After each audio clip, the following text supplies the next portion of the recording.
yo. I don't do for you. And I pass yo. All when you someone pass mama. Tell oh mama. In a Sabirio, you son for you. I know for you. Oh mama, play for you.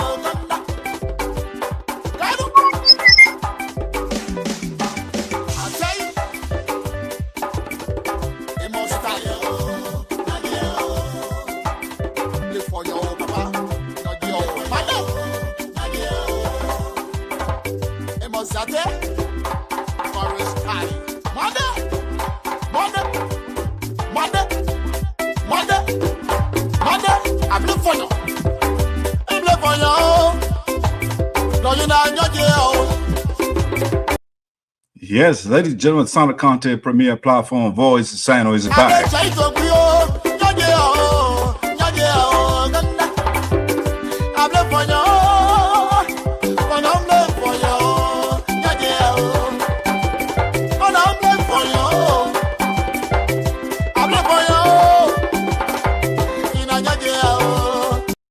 Yeah, Patrick Bolu is back. Shirley is back.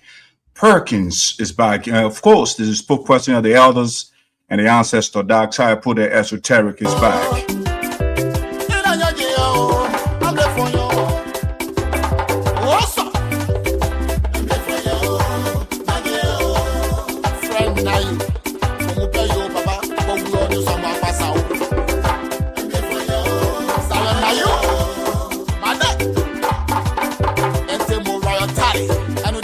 Mama,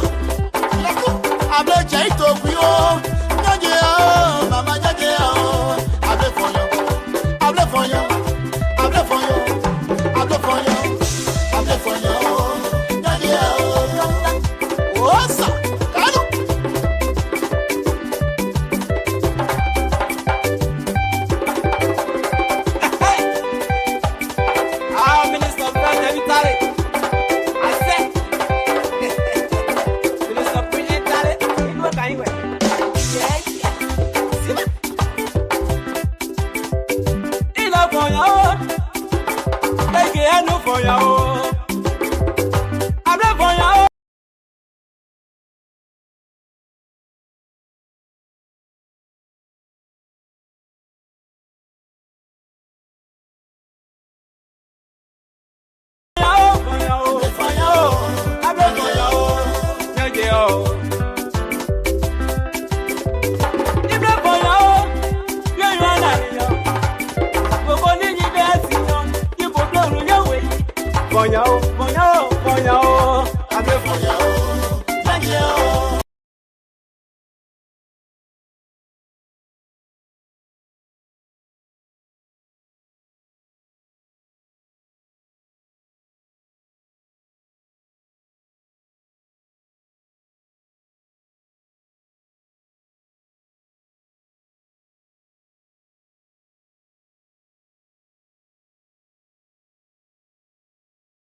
Ladies and gentlemen, shout out to Capitola, my sister that I've not seen, my sister from another mother. Capitola is celebrating her birthday today. Don't go away, guys.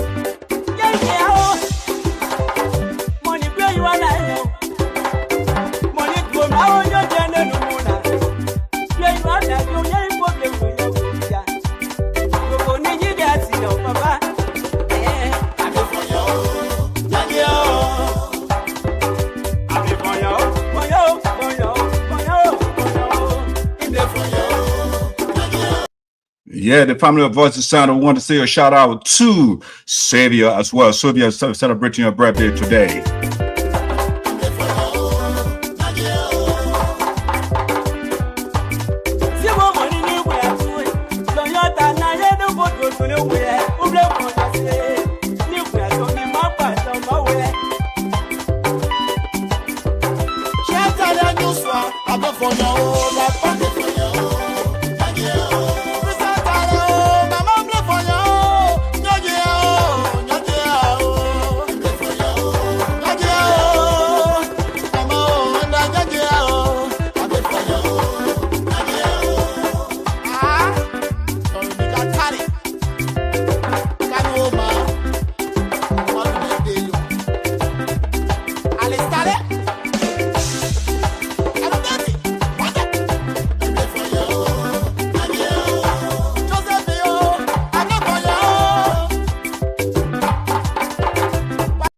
Yeah, happy birthday to my daughter. That's Ruth Freeman.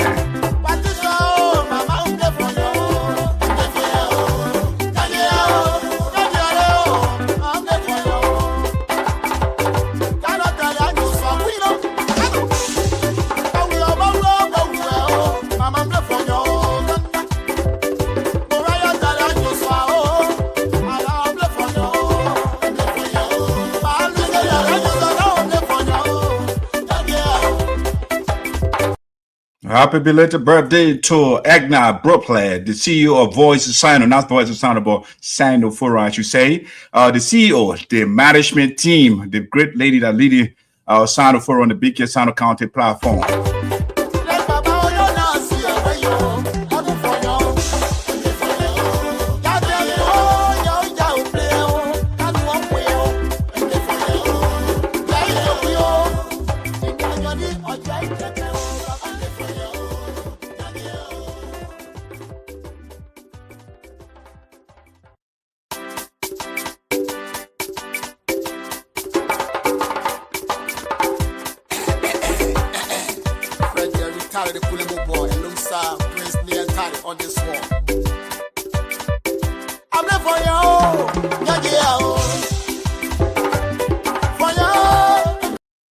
We also want to do a shout out to Elder Sia, one of the soldiers of the Sapo campaigners.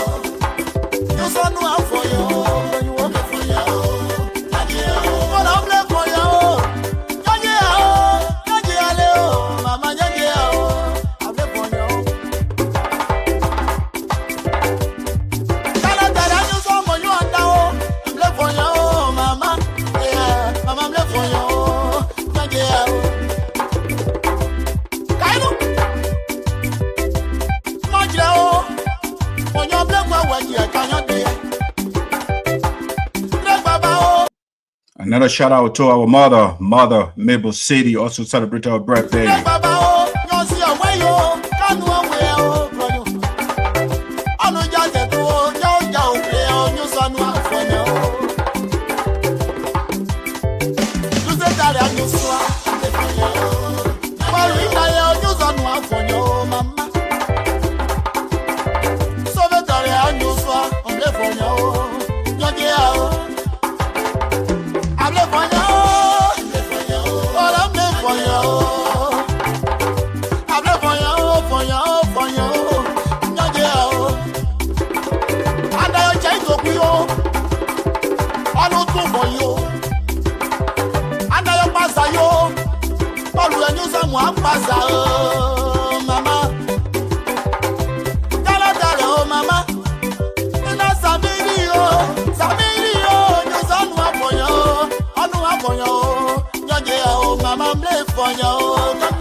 mama.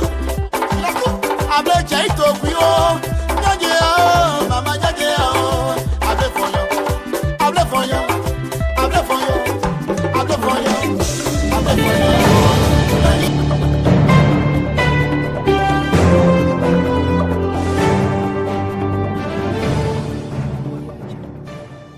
Hey, hold on there and listen. The biggest online platform is back and we are ready. It's the voice of Sinoe in the diaspora. Your one stop for information, debate, and discovery. Join us every Thursday at 12 o'clock p.m. EST, 4 o'clock p.m. GMT, and 12 midnight in the Philippines, where power, progress, and the people take center stage. The program is with your host, Diaspora Esoteric, the mouthpiece of the God, and your bread and co-host, Shirley. They are bringing the heat, the truth, and the talk every single week with spotlight, sports, education, politics, and so much more. Listen and listen very well. The program features deep dives and critical analysis from Patrick Bolu and Perkins. Don't miss out. Catch us live on Facebook and YouTube. Just search Voice of Sinoe in the Diaspora. The program is every Thursday, and you know why? We bring the conversation to you. Voice of Sinoe in the Diaspora, where your voice matters.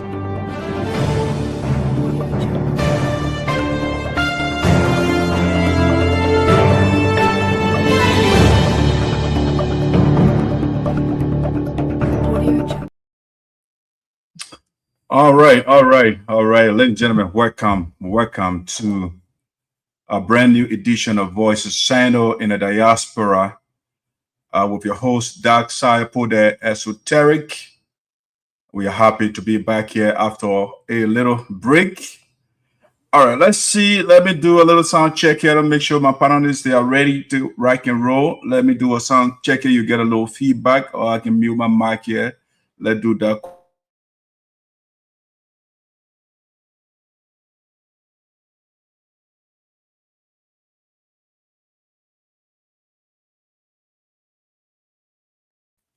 All right, so we look good. Our sound is great. If you're out there getting a better sound, want to say again, welcome to the platform, the premier platform of Sinoe County in the diaspora. Let me.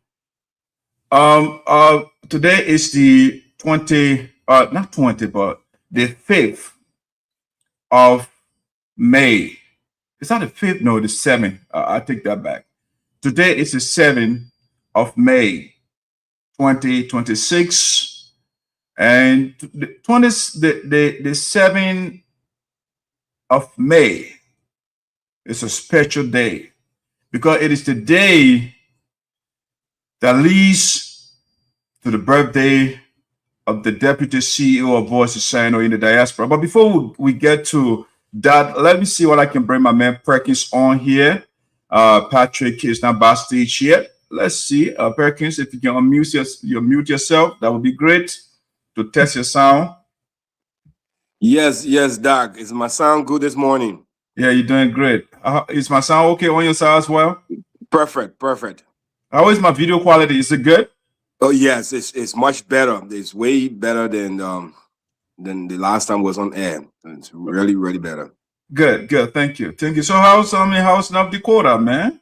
North Dakota is a beautiful state. We are here. The weather is still in Jubo. You know, it get nice for 1 or 2 days, and then we'll get back to the low cold weather. But you know, our summer is getting closer, so it's better than before. All right, man. We'll have a beautiful lineup. We have been off for a while, so. And I think the first segment of the show, I'm told our guest is going to be here on 12 o'clock. All right, so we have a couple of things that we can chew on while the guest is making preparation to join us. We sent a link out already. Hopefully Patrick will join us as well. But as usual, Perkins, everybody, the family, everybody okay out there? Yes, everybody doing well out here. We are all fine. You know. We are grateful to the universe for giving us, beautiful family and time. We are all, but I mean, we'll get into that later with what happy here doing the inauguration and all of that yet, but it was good to meet friends and family from everywhere, and we are all doing great. All right, so man, let's do a shout out first, man. As usual, this is the culture here on the platform. So let's do I don't know what I want to do from top to bottom or bottom to top, whatever the order is. But I want to first begin. You know, every institution has leaders, right?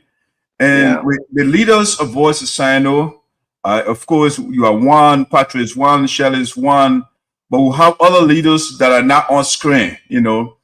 And also they say beyond every successful man, there is a strong and good woman, right? So Voice of Sinoe, Dr. put the CEO, I have my partner, I have my wife, beautiful, caring, supportive. She is one of the key supporters of the platform. If I'm not on time, she will question me today. I got here late. I will be queried seriously. But tomorrow is my wife's birthday. All right. So I just wanted to say from the beginning, before we hit the midday, we want to do a pre-shout out to the First Lady, Madam Deputy CEO of Voice of Sinoe, my queen, the love of my life, my best friend, my gossip partner. As we approach your natal day, I want to say on behalf of the family, happy pre-birthday to you. Thank you for being my partner. Thank you for being a good mother. Thank you for being a good person in general. You know, good people are scarce, they're hard to find. But as you again get closer to your birthday, I want to say happy pre-birthday to you in advance. Tomorrow it will be the midday. The champagne will be popping. Perkins, sorry man, I didn't send you an invitation in advance, but you will telephonically or cybernetically celebrate with us. But if you want to do a pre-shout out to the First Lady, go ahead, boss. Yes. I can tell already it's going to be a beautiful day. Madam First Lady, we are grateful to have you in our family. You are a beautiful, strong, well-educated woman all around, in and out, you know, and it's a blessing to have you with us as our First Lady. We want to say happy pre-birthday to you.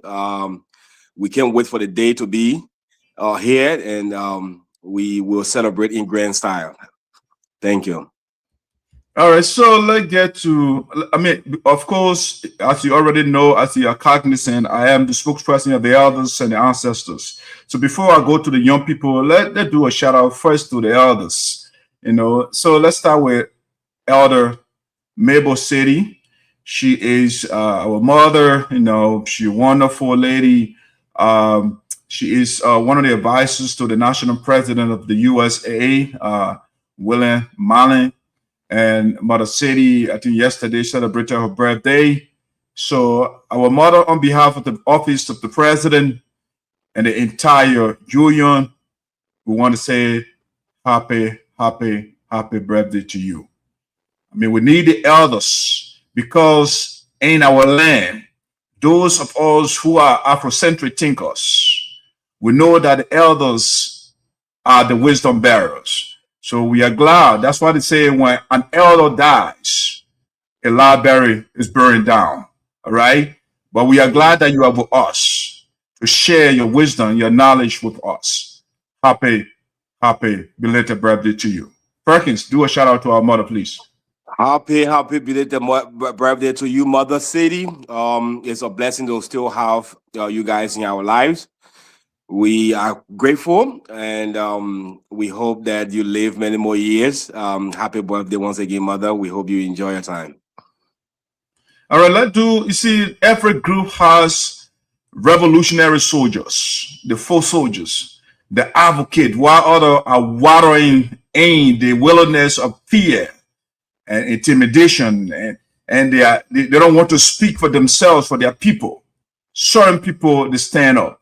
So we have, if we go across history, we see Martin Luther King, we see Rosa Parks, we see Gandhi, we see Nkrumah, Dr. Prambolet, those guys, they stood up for a cause. So in our day and time, Mr. Sia Chin, is one of the guys, the 4 soldiers on the ground in Liberia, fighting for the recognition of the Sapo people.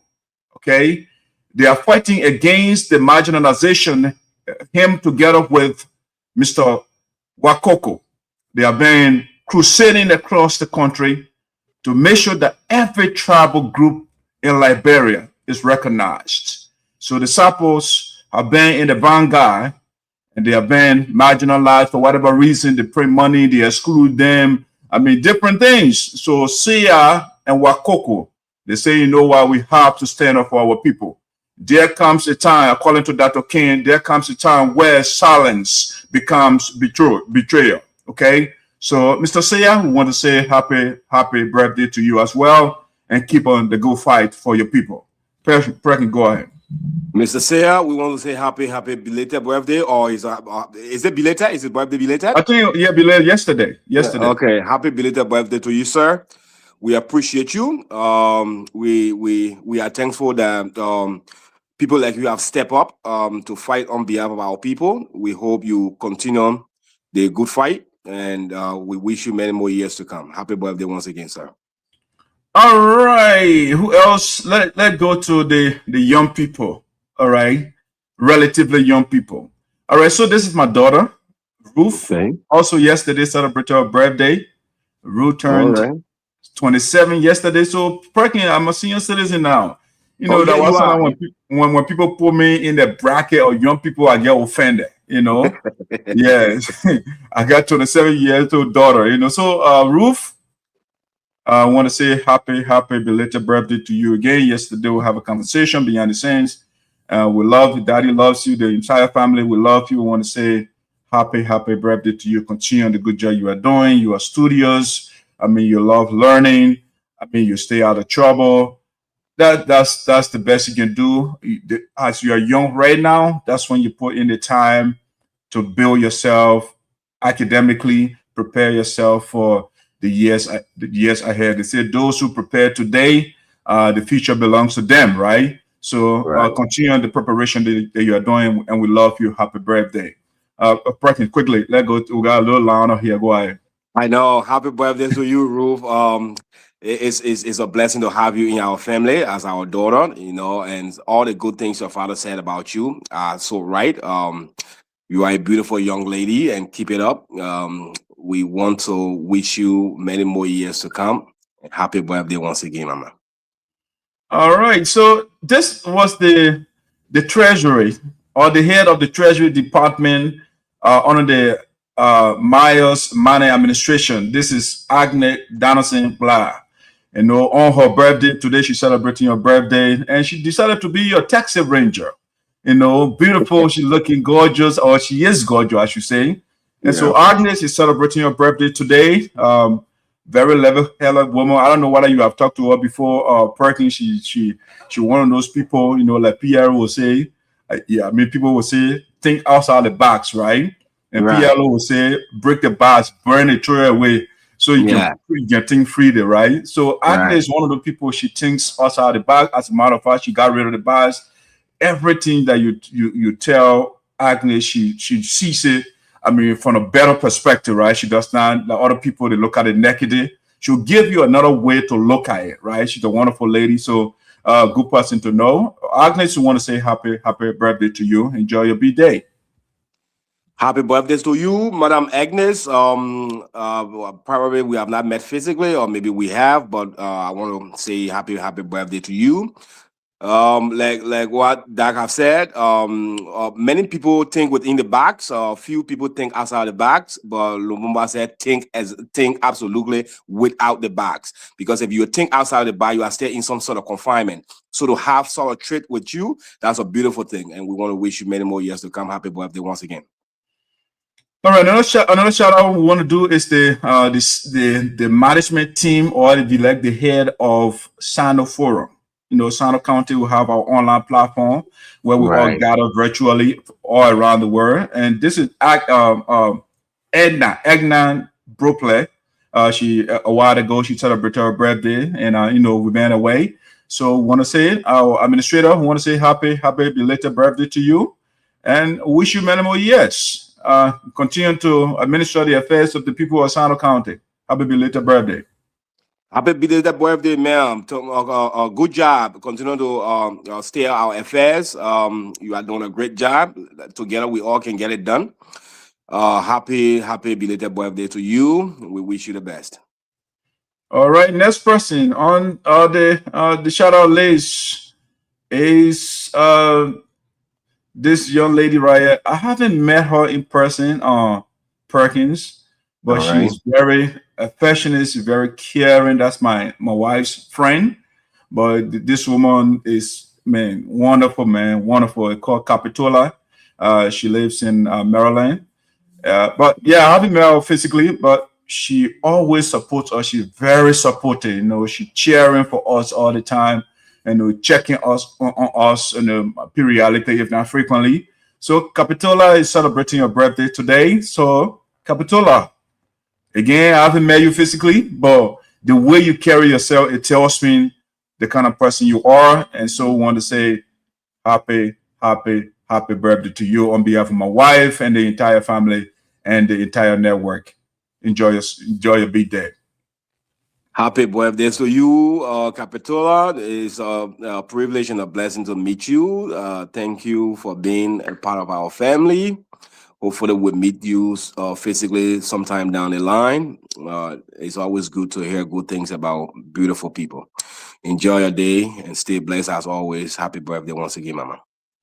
All right, that's Capitola. And I think the last person I have here, Perkins, so we can launch into our discussion, is this lady right here. I mean, my wife, you know, I call her Madame Convivio, you know, Convivio. Somebody who is convivial, is person friendly, is affable, right? She got a bunch of friends, right. You know, so she is more of an extrovert. I don't know what I would consider. I would not consider myself extrovert. I would say ambivert, you know. So we got extrovert, introvert, and ambivert, right? So the ambivert is the person who is both ways, all right? I can be an extrovert, I can be an introvert. So I'm in between there, right? Yeah. So my wife is a clear, visible extrovert. So she's very friendly. When she gets in the crowd, she captures the whole place. So her friend, this is her friend. I met her before. Her name is Sylvia. Sylvia is celebrating her birthday today as well. So Sylvia, I want to say happy birthday to you. One woman, I went to her house, man.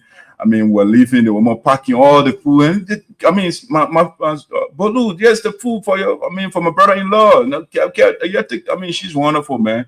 She got a very wonderful, a good cycle, you know. So a cycle of friends. So Sylvia, happy birthday to you. Many more years. Happy birthday to you, Madam Savior. You know, it's always good to have a good soul as we live this life. Thanks for being a good friend to our family. We want to wish you the very best life has to offer. And happy birthday to you once again. All right. That being said, let's get to business here. And Patrick, quick, I mean, not Patrick, but Perkins, our deputy CEO was in Pennsylvania some part of last week. Yeah, and I met her physically, and we, you know, took a beautiful picture. You know, even though she's not here today because of other obligations, but we hope to see her pretty soon. It was great seeing Shirley the other day. She's looking wonderful as usual. Yes. Yeah. All right. So let's get to business, man.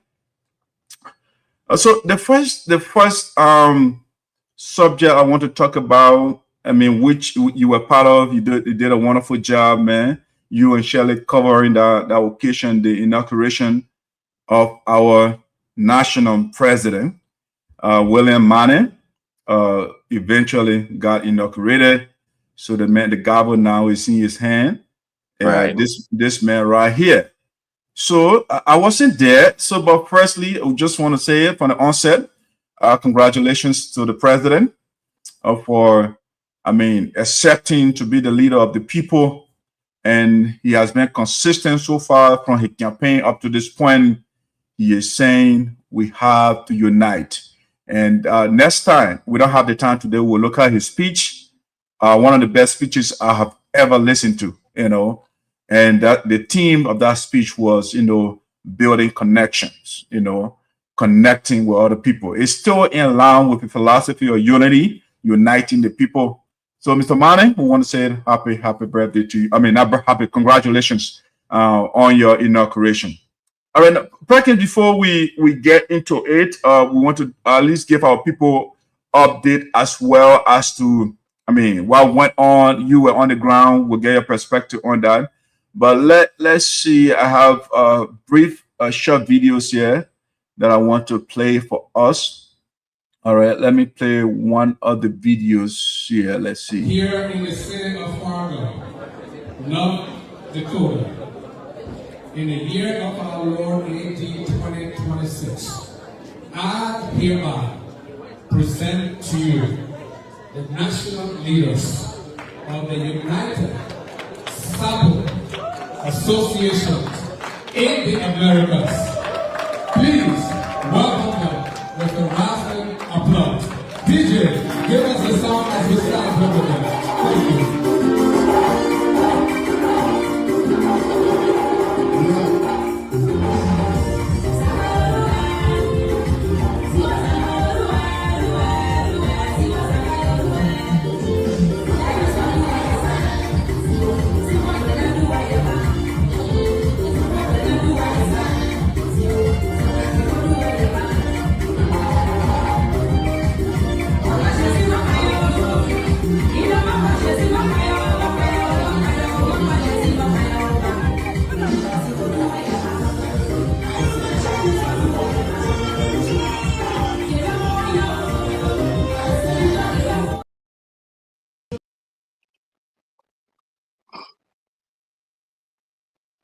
All right, so that was, let me see. When we are together as a people, as a family, for the special moment, I know that we are people with different character, different culture from a travel group. But with all that, we should be able to accept one another. We should be able to value one another. We should be able to work together as a people. Together, we succeed. Together, we win. I never stop. When Sada had a program in Liberia, I made them feel happy. People coming from Liberia to tell me thank you. Because I want us to come together. Unity, we will win. Together, we will succeed. Unity, we will win. We will win. Some people, let us come together and make our community great once again. Thank you. And the Lord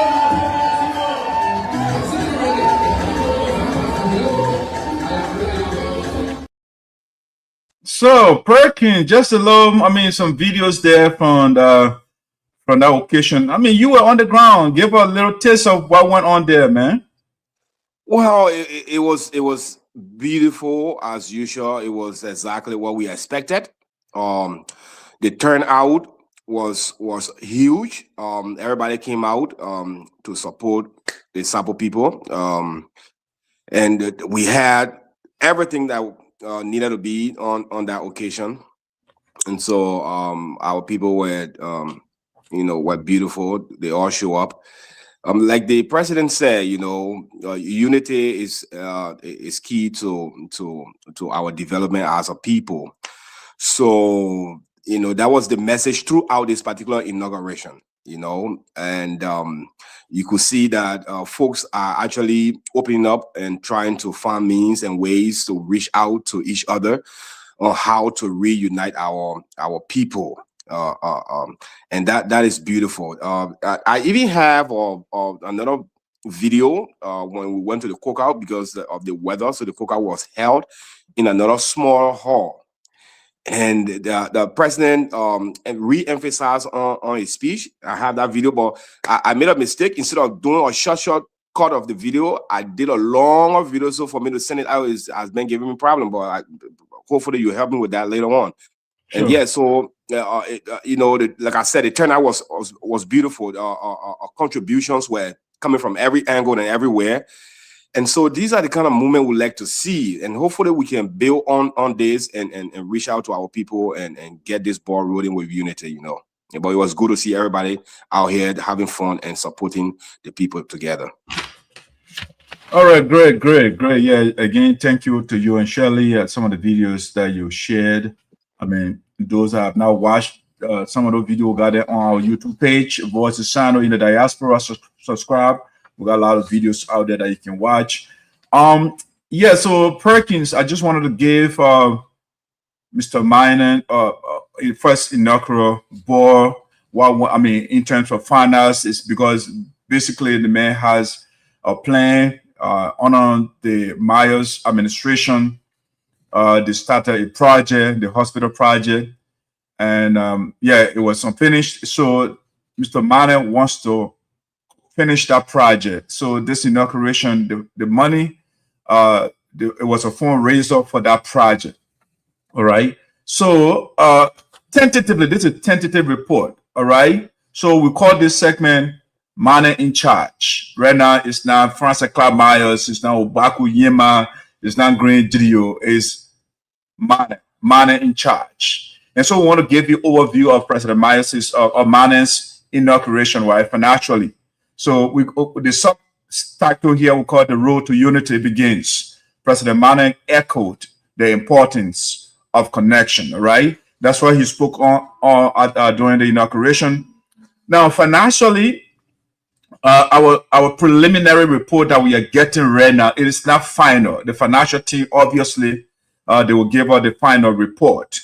But tentatively, what we are getting right now, let me see if Perkins, let me put you in this angle. All right. So we are getting the estimated amount, at least cash, not estimate. That doesn't include the pledges out there. You know, no. We're talking about the cash, the visible cash on here right now, generated from the inauguration was close to $36,000. All right. So plus or minus right now on hand, we have $35,000 to $36,000. All right. That's the total generated. All right. We have to break it down to our people.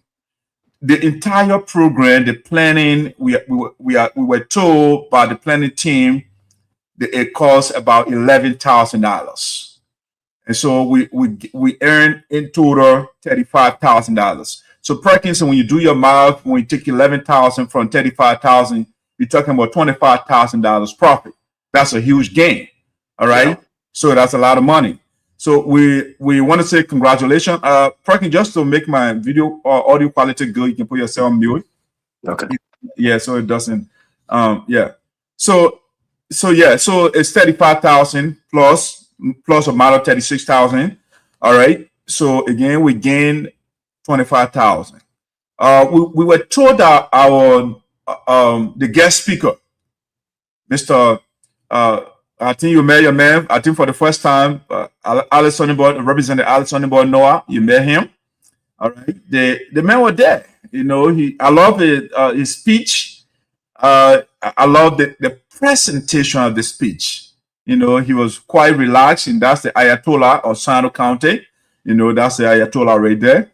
Yeah, so Mr. Noah was the guest speaker at the program, and we are told that he contributed $2,000 cash. All right, $2,000. And so we want to say thanks to our representative.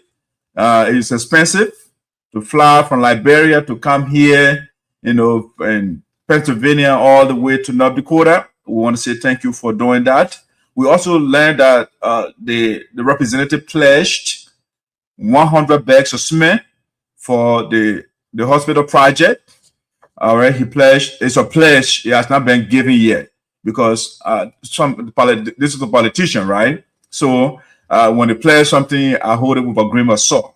He also, I was told that he pledged an ambulance. When the project is completed, he will donate an ambulance to the clinic. All right, that's something we got it from. So again, I will hold this a little bit with a huge dose of skepticism, because we had another politician before, Creighton Duncan, was invited here to come and be the chief launcher, and he pledged about 6,000 up to now.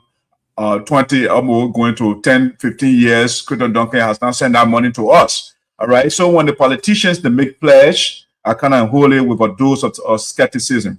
All right. But Mr. Noah, I want to say thank you for the $2,000, the 100,000 bags of cement. Hopefully you will fulfill that. As you and that's you will have a problem.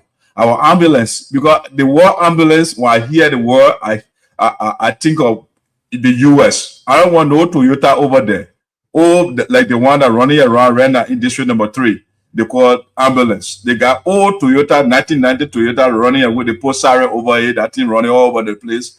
They not took care about it to the hospital. The last I saw the bed, the dust all over the place. I said, you know what? CPO, they are not ready yet. But yes, we want to say thanks to Mr. Noah. Patrick finally joined us. Let me bring Patrick on here. Hey, Patrick. Yeah, sorry, CEO. I didn't know you come on much earlier than expected, in fact. Come on, Patrick. Perkins, didn't we discuss in the chat room before we got on? Oh, no. Yeah, but it should be 4 p.m. at time. Yeah, but we had a discussion. We had a discussion. We said, I asked you, it's 11 on my side, and you say when we go 12 o'clock, it will be 5 p.m. on your side, right? But anyway, we'll talk that behind the scene later, but welcome aboard. No problem. Thank you so much. I'm sorry for coming late. Yeah, I was confused by the time anyway. Okay. All right. Thank you. Thank you for coming. So, but we are talking about USA inauguration, the national president. So again, we got $35,000 total. If you do the deduction, the $11,000 we spent to plan the program, so we gain $25,000 profit. Mr. Noah gave her $2,000 contribution cash, 100 bag of cement pledge, 1 ambulance pledge. We understand that the presidential hopeful, Mr. John Talley too, was a huge contributor. He contributed, nearly $2,000. I'm told. Riley Swain, we were told also he contributed around 1,600. Let's see. Also, let me bring Mr. Noah down here. We also were told, Perkins and Patrick, that let me put our bullet point up here, what we're talking about, so the viewers can know what we're talking about.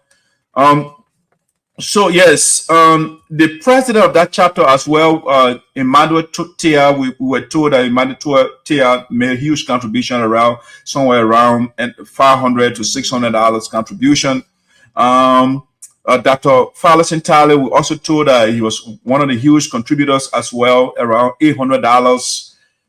Yes. It was great, you know.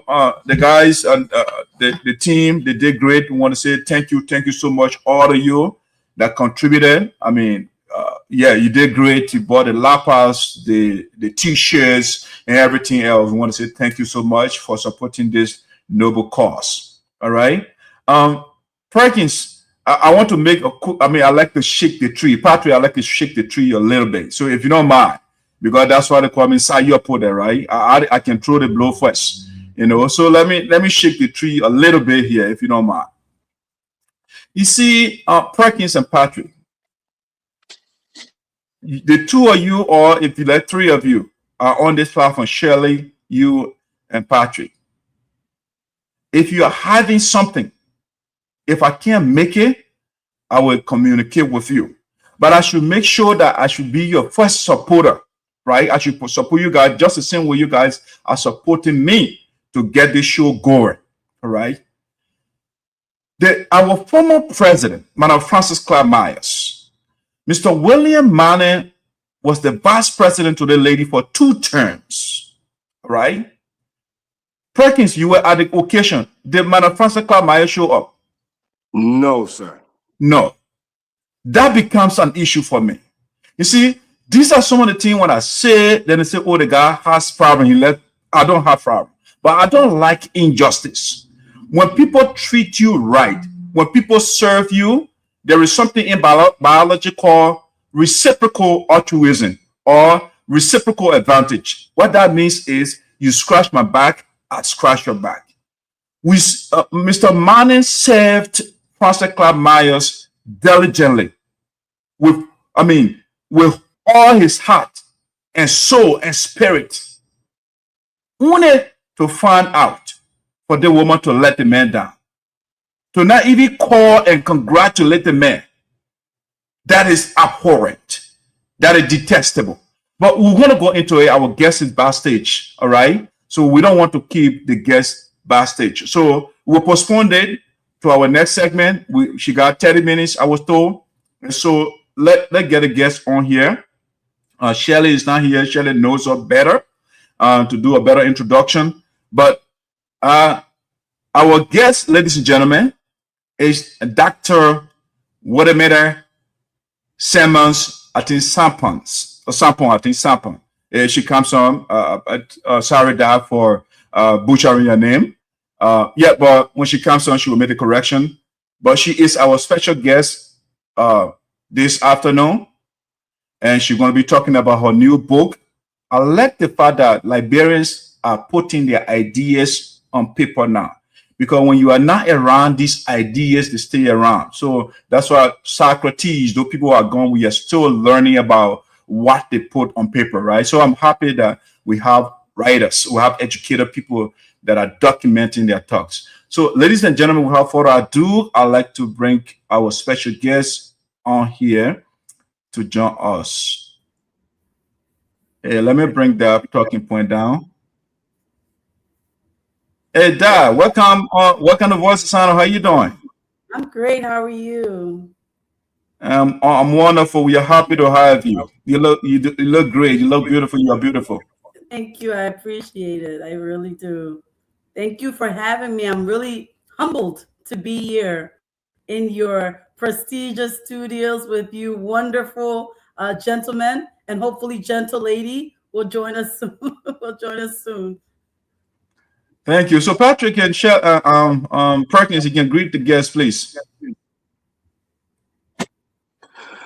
Good morning, Dr. Williametta Simmons Sonpon. It's good having you and good seeing you. The name Sonpon. I mean, we are all Africans, so sometimes we kind of use the same names here and there, but for the most part, from my experience, the name Sonpon is associated with the Ghanaians. So probably you have that background, maybe not, but it's all good. We heard a lot of good things about you, and as we can see you, you look really, really beautiful, and we hope to get into the discussion of your beautiful pen you have introduced to us. It's a pleasure having you. Thank you so much. Thank you for having me. Sonpon, that's my husband's name is Sonpon. So they do have they're Liberians, but with Ghanaian roots. Liberian Ghanaian. So you're right. But the Simmons is my daddy's name. That's my family name. Okay. From Liberia, I want to say good afternoon to you, Dr. Williametta Simmons Sonpon, where you are, good morning. So it's a pleasure to have you on the platform today. We are honored to have a joint review of your book. The impact is going to make when people purchase or read. I love the title, Dealing with Our Shame. We look forward to having a very fruitful and in-depth conversation about the book and how it inspires men out there. Welcome to the show. Thank you for having me, all the way from Liberia. All right. I mean, just to be clear, Patrick, you want to put? Okay, yeah, you good. So just to be clear, though, I want to know what name to call you. Is that Simmons or Sonpon? Which one you want to go with? Either is fine, but Sonpon is fine. Simmons is fine. I professionally, I carry my maiden name. That's just kind of professionally. That's how it's been. So okay with Dr. Simmons. I'm okay with Dr. Sonpon. I answer to both. Okay, nice. Okay, good. All right, so just before we launch into the discussion, let's get to know you a little bit. Who is Dr. Sonpon? Dr. Sonpon, oh my goodness. But I'm a psychologist by profession, a clinical psychologist by profession. I'm also now an author, but I've been a speaker for a very long time, a humanitarian, often go back home to Liberia, since 2012 to now, doing that I'm a member of the Liberia Medical Mission, board member, and also a servant of the Liberia Medical Mission. I've been a professor, adjunct professor. I'm currently the president of the Pennsylvania Psychological Foundation. I do a lot, but also I am a person in ministry as well. So I'm a ministry leader, and that's something that I'm very passionate about. That's why this book was so important to me, to be able to merge the worlds of mental health and ministry as well. That's just a little rundown. Okay, good. Thank you for that brief summary. Thank you. So just to be clear too, though, what sort of doctor are you? Doctor, I have my doctorate in psychology. I'm a clinical psychologist. Okay, nice. Okay. Okay, let guess, before I bring my panelists on, let kind of look at your book. Before we go in it, people normally say, don't judge the book by the cover. Then the obvious the question is, what is the purpose of the cover? So I want to judge the cover first, right? So what informs the details, the graphics? I mean, what informs that? I want to know what is it about. I mean, I've seen a hand or hands, and I see some graphics. So explain this to us a little bit. Let's give an image why you chose this. Yeah, I chose this image because when you see the hand is out there, and it's a hand that's asking for healing, it's a hand that's asking for hope, is a hand that's asking for help. And what it's doing in this particular picture is reaching out to the sun, is reaching out to light, essentially is reaching out for life. And so you see that it takes a lot of courage to be able to put your hand out and say, hey, I need this thing. And that's what healing without shame is about. It means that from within yourself, you have to look and reach out for something. You got to reach out for help. You got to reach out for healing. And so that's what informed this.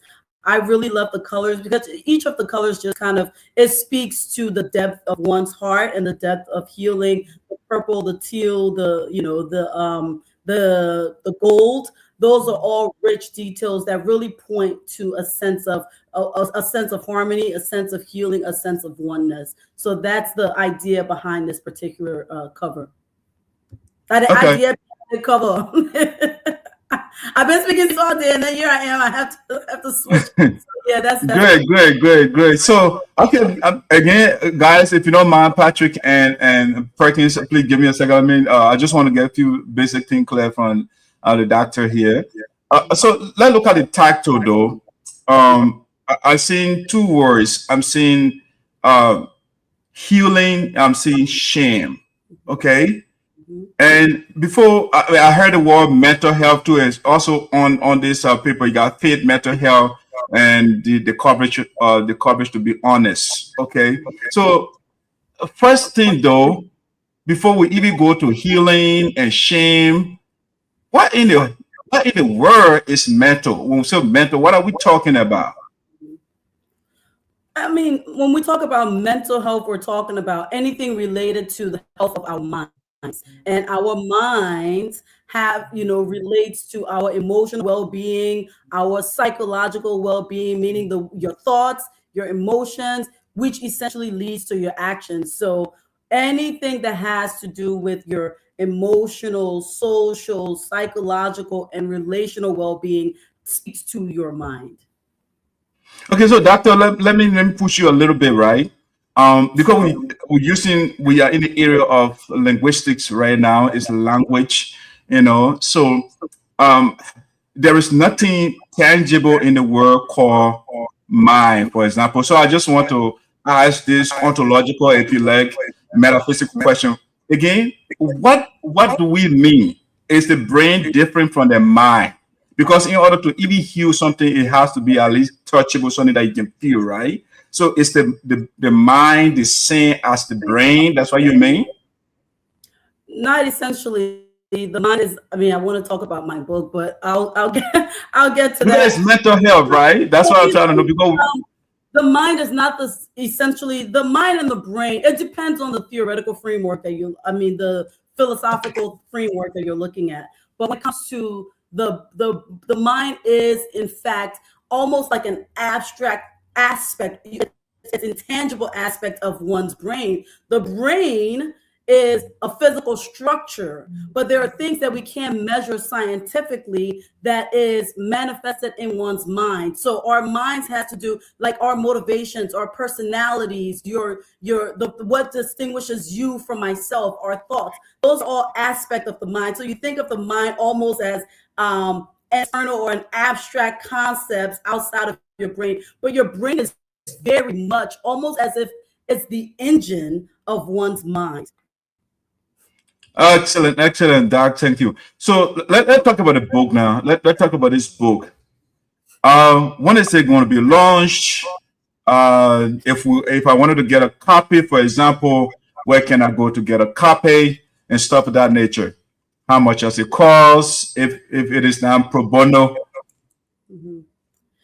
Yeah, it's not pro bono. I do pro bono. I've been doing pro bono work for our community for over 20 some years now, probably close to 25. So the book took a lot of, I'll talk a little bit. Without shame, the reason why I wrote that book is because being a person in ministry, being a minister and being a psychologist is something that I've seen a lot of hurting people in the church.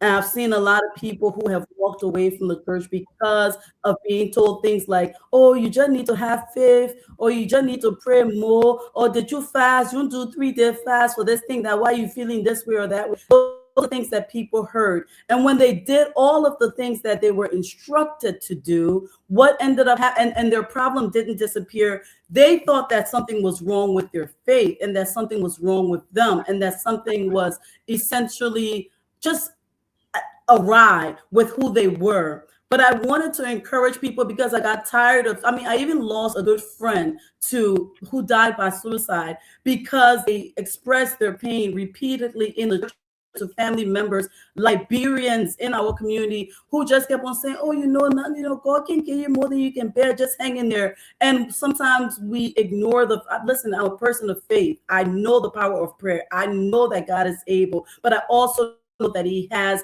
women and men here on earth that are marketplace ministers that are meant to do his work also. So that book is really to encourage people to know that they're not defective because they're going through depression, anxiety, because they've had trauma, because they're struggling one way or the other, that in fact, God doesn't, turn away from you because of your struggle. He steps into your struggle and he brings people to walk you through that process. So that's what Healing Without Shame nutshell is about.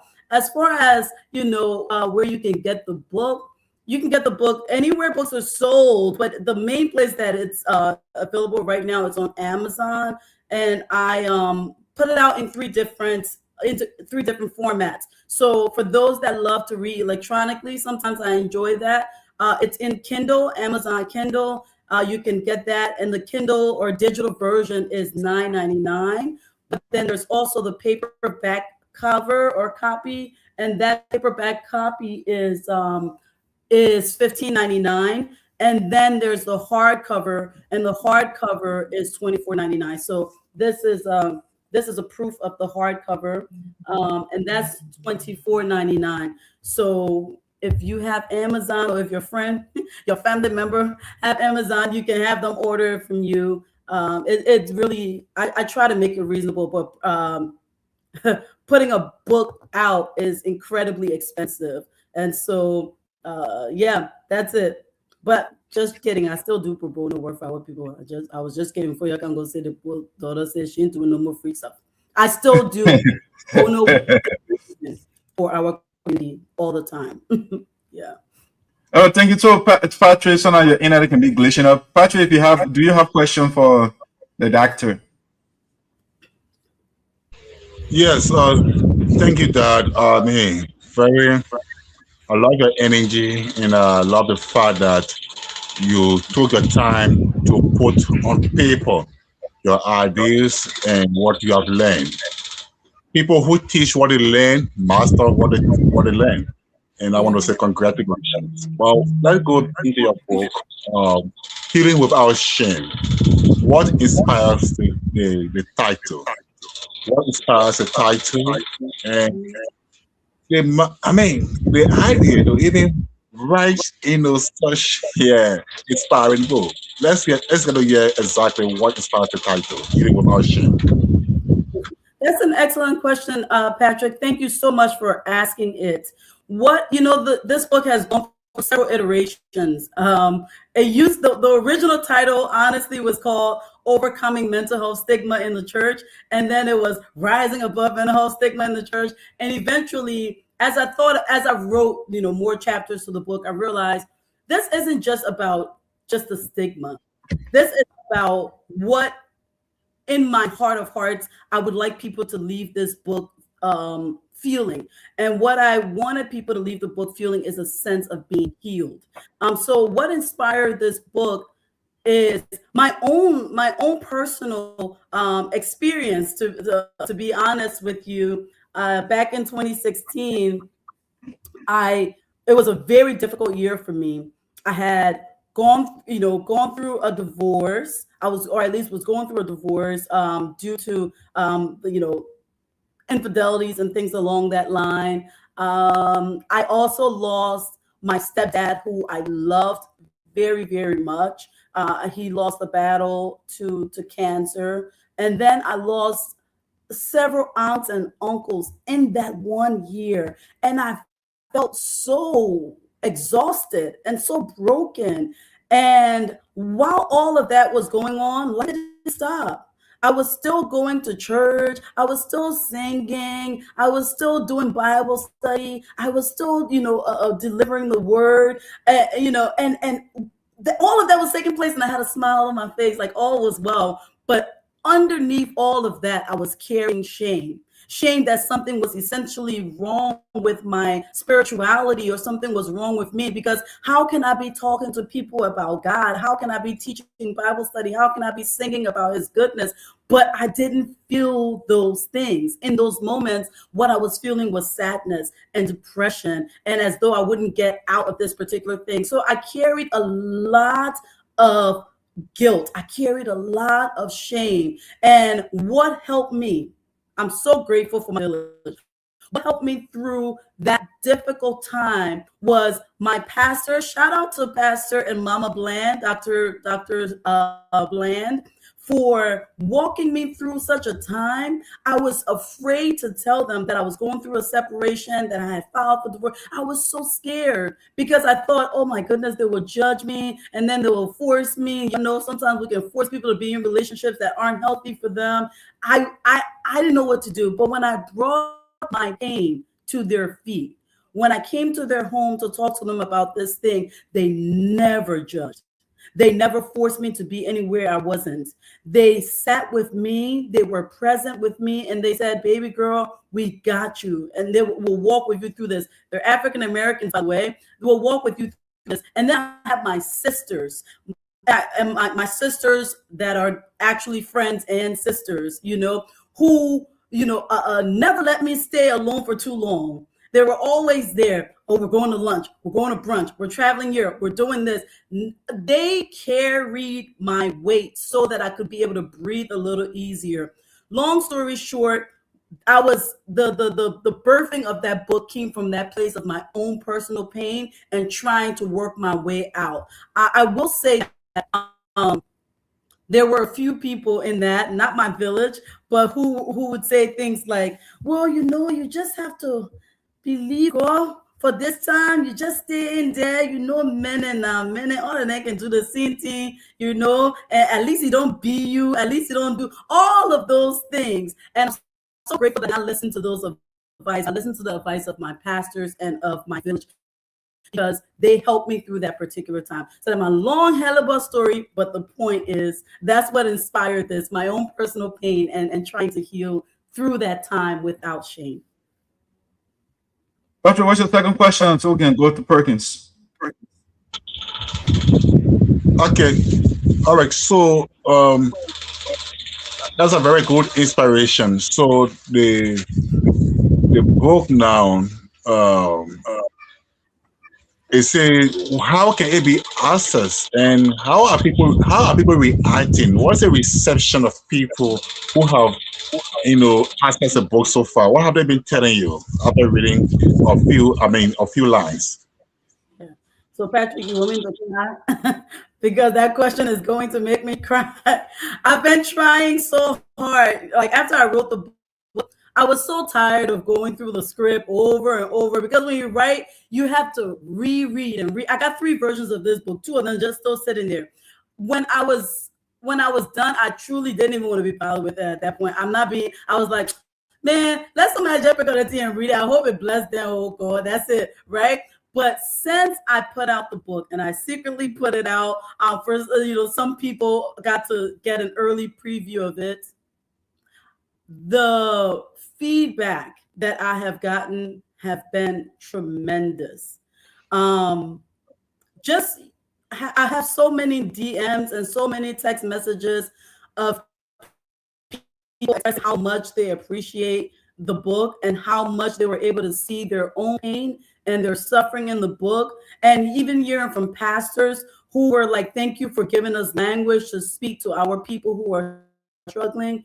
It's been remarkable. I've had people sow seed into my life that believe in this vision that I thought was just so small. I'm just some little girl from Liberia. I just wanted to get my thoughts and my ideas out there and didn't realize the impact of this book. But it has been huge. I've had nothing but good reviews for it. And I'm my biggest critic. So even after it was done, I was already thinking about all the edits and things I should have done differently. But to hear people say this book really blessed me, to hear people say I gave this book to my co-workers, I shared this with my mom, or I shared this with my pastor, it has meant the world to me. And it just came out. So for everyone that have taken their time out of their schedules to read this book and to send me a message about it, let God bless you. I'm so moved. I am so humbled by all of your kind words. Yeah, that's what I would say. The reviews have been tremendous, and really it has blessed my heart. Perkins. Yes. Thank you very much, Dr. Simmons, for that beautiful explanation. I can tell that you are a well-educated woman, and you look very strong. For this, some of our questions might sound kind of the same, but for me, now that you have written this book, and when is the launch date again? Is it on Sunday? It's on Sunday. It's a tough day. It's on Sunday. Sunday's Mother's Day, and Sunday's Mother's Day. May is a difficult month to try to find a date in. But I did decide to do it on Mother's Day because the book is dedicated to my mom, who is. When you're a child, you don't appreciate a woman, but when you become a woman, you appreciate a woman. My mom she's solid. She's going through so much and raising 4 amazing children. My beautiful mama Mandingo, oh my girl, you correct, you did good. But this book is dedicated to her. That's why I decided to do it on Mother's Day, just to honor her and all the mothers that carry so much weight. They carry a lot, they birth a lot, but they're still pushing one foot in front of the other, and I wanted to honor them. That's good. That's beautiful. That's really beautiful. So which state is the launching taking place? It's gonna be in Pennsylvania, in Haverford. For my Philadelphia people, y'all just come small. Y'all just drive up the road small. I know y'all will say it's not that far. It's in Haverford, which is a little, it's a suburb outside of Philadelphia, Pennsylvania. So that's where it's gonna be. Sunday, May 10th at 3 p.m. We will have white people, Chinese people, and African people. So make a sheen and come at 5 o'clock. Then things start at 3. I know all my white friends will be there at 3. I already not tell them, yeah, please maybe come at 3:30 just in case my people are running late. But please let's start on time at 3:30. Yeah. So it's Sunday at 3:30 in Pennsylvania. All right, Sunday at 3:30, ladies and gentlemen, as you're listening, if you are not in that region, you can have access to the book through Amazon account and all of that. For those that would physically go to that site, make sure you get there on time and get you a copy of Healing Without Shame. Now, Doc. Yeah. So, no, Dr. Simmons. So, we know that some part of the book speaks to mental health issues, and some part of it also speaks to spiritual healing. Sometimes, from my personal experience, you know, we get a little confused with real mental health issues and spiritual issues. Like you are a psychologist, in a sense that when people are facing a serious mental health issues or having crisis like that, instead of actually going for help, professional helps from people like you or other doctors that are specialized in those areas, they will rather go to a church for the pastor to pray for them. And it's nothing bad going to a church for you to get prayer, right? But I don't think that prayer will solve the underlying issue. You need to physically go to a site or get prescription to work on your mental health. Prayer is one thing that it can fix your spiritual aspect of things. So our people sometimes will get confused with these things, and then when things get way complicated, then it becomes a problem. Now, this book is out now. What do you expect? What do you think? What's your hope that people will gain after they read this book? What is your hope at the end of the day that what will resonate to them after they read this book? Absolutely. Wow. First of all, thank you for that question. And I won't get you in trouble or any of us in trouble by saying, for the prayer thing. And if you're watching and you're a faith person, a person of faith like myself, prayer works. I've seen it work in so many ways. But you're absolutely right that there are times where, we have to go and seek professional help. I've seen people who have children or who themselves are dealing with mental health struggles, and they won't resolve it. They'll just say, oh, no, not nothing. And I'll just go to my pastor. This book, there's nothing wrong going to your pastor. Here's one of the reasons why I think that this book is for pastors and faith leaders, is that in our community in particular, we tend to go to our faith leaders first, right? So at least with this book in hand, you can have some language for what to say to someone beyond, after you finish praying for them. We always start there. What can you say to someone? How can you be present in their pain? How can you show compassion and model it like Christ did? So that book, from a pastoral perspective, is meant to help pastors and leaders to be able to help their people who are going through mental health struggles. Now, for the person reading the book that is going through a mental health struggle themselves, I want them, and they will see themselves in every page of this book. First of all, some of us, we can hide one thing. The book, first of all, starts with my own vulnerability, sharing my own pain, sharing my own process. And my hope for the person that's struggling is to let them know that, yes, you are struggling, but your struggle does not disqualify you from being present in God's kingdom. It doesn't disqualify you from being a Christian. It doesn't mean that, you're not strong enough in your faith, that your Christian walk is not enough. No, it doesn't mean any of those things. There's a chapter in there that talks about Christ and how he modeled compassion. What I love about Jesus, that in their moments, in people's moments of distress, he walked with them every step of the way. There were times when he didn't pray and he didn't heal. When he fed 5,000, did. He wasn't touching people and he was meeting their physical needs. And when our physical needs are met, our mental and emotional needs are met also. So when people read this book, I want them to read the book and understand that they are beautiful and perfect just as they are, and that their struggle is temporary, and that their struggle should not keep them from being, good Christians, or from entering the church, or from serving, that they can have faith and still have moments of fear, and still have moments of doubt, and still have moments of depression, and still have moments of silence. What I love about God is I've realized that some of the most powerful people that we look up to, that we that man can preach, if you sit and talk with them, you'll realize that there is so much pain behind their preaching. And the reason why they're so effective is that they have that life experience. So if anything, your experience of mental health challenges, it really qualifies you for being able to encourage somebody else. So that's what I hope they will get from this, is that they are enough and they can in fact be healed. And there's nothing wrong with seeking professional help in moments of despair. All right, so thank you, Doc. Unfortunately, we schedule your busy lady. We scheduled for 30 minutes. We don't want to keep you any longer. But before you leave, though, I have like avalanche of questions, but I don't want to keep you for too long.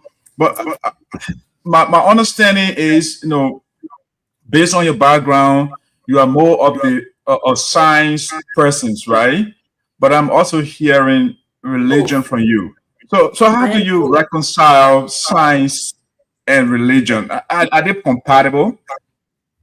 Yes, I believe that science and religion is compatible. I know some of us, the one when you get some education, now we get too big. We think science solve everything. No, I think science reveals what our faith already shows. I think science reveals what God has already spoken.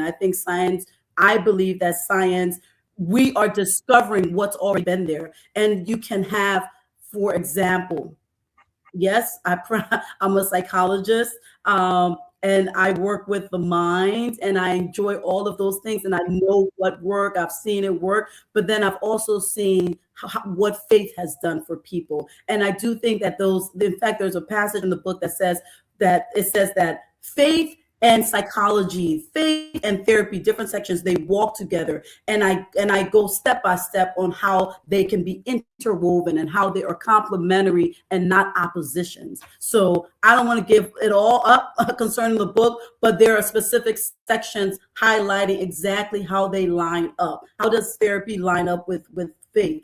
How does science and psychology line up? And they don't have to be opposing forces, but essentially they're complementary forces. Okay, all right. I'll just buy it on the surface. But again, yeah, because if you go into religion and say, religion, faith, basic of the word faith, is something or things not seen, so it's not evidence based. But then science, where you are, is evidence based. So how do you kind of reconcile that which has no evidence and that which based on evidence? You compare the both of them. But before you leave, I understand that I mean, not say that, but no, come and bring me back again. Okay, so no, you're good. No, I won't, because you have to know me to know when I'm being sarcastic, or otherwise it can be misconstrued. But what I will say is, even when you talk about evidence-based, this is what I've been in my field now for over 20 years. That's 2 decades, and there are evidence-based practice that we laud, we highlight, and then I also tell my students and my residents that there are practice-based evidence. And those are things that we can't tangibly assess in the lab. Those are things that you can't put words in, but you go to a village and you realize, oh my goodness, when they do this thing, this is what happens. Or this, because of this person's faith, they were able to. How can faith turn stage 4 metastasized cancer into someone being fully healed? So I know that some of us that we really smart now. We lean outside of science. I'm so intentional about making room for both science and both faith, because in my work on both ends, in the church and in professional professionally, I've seen them do some things that science could never explain. So I do think that the both of them can walk hand in hand. And if we continue to compartmentalize them, okay, if you have faith, then you can't be a person of science. If you believe in science, then you can't believe in God.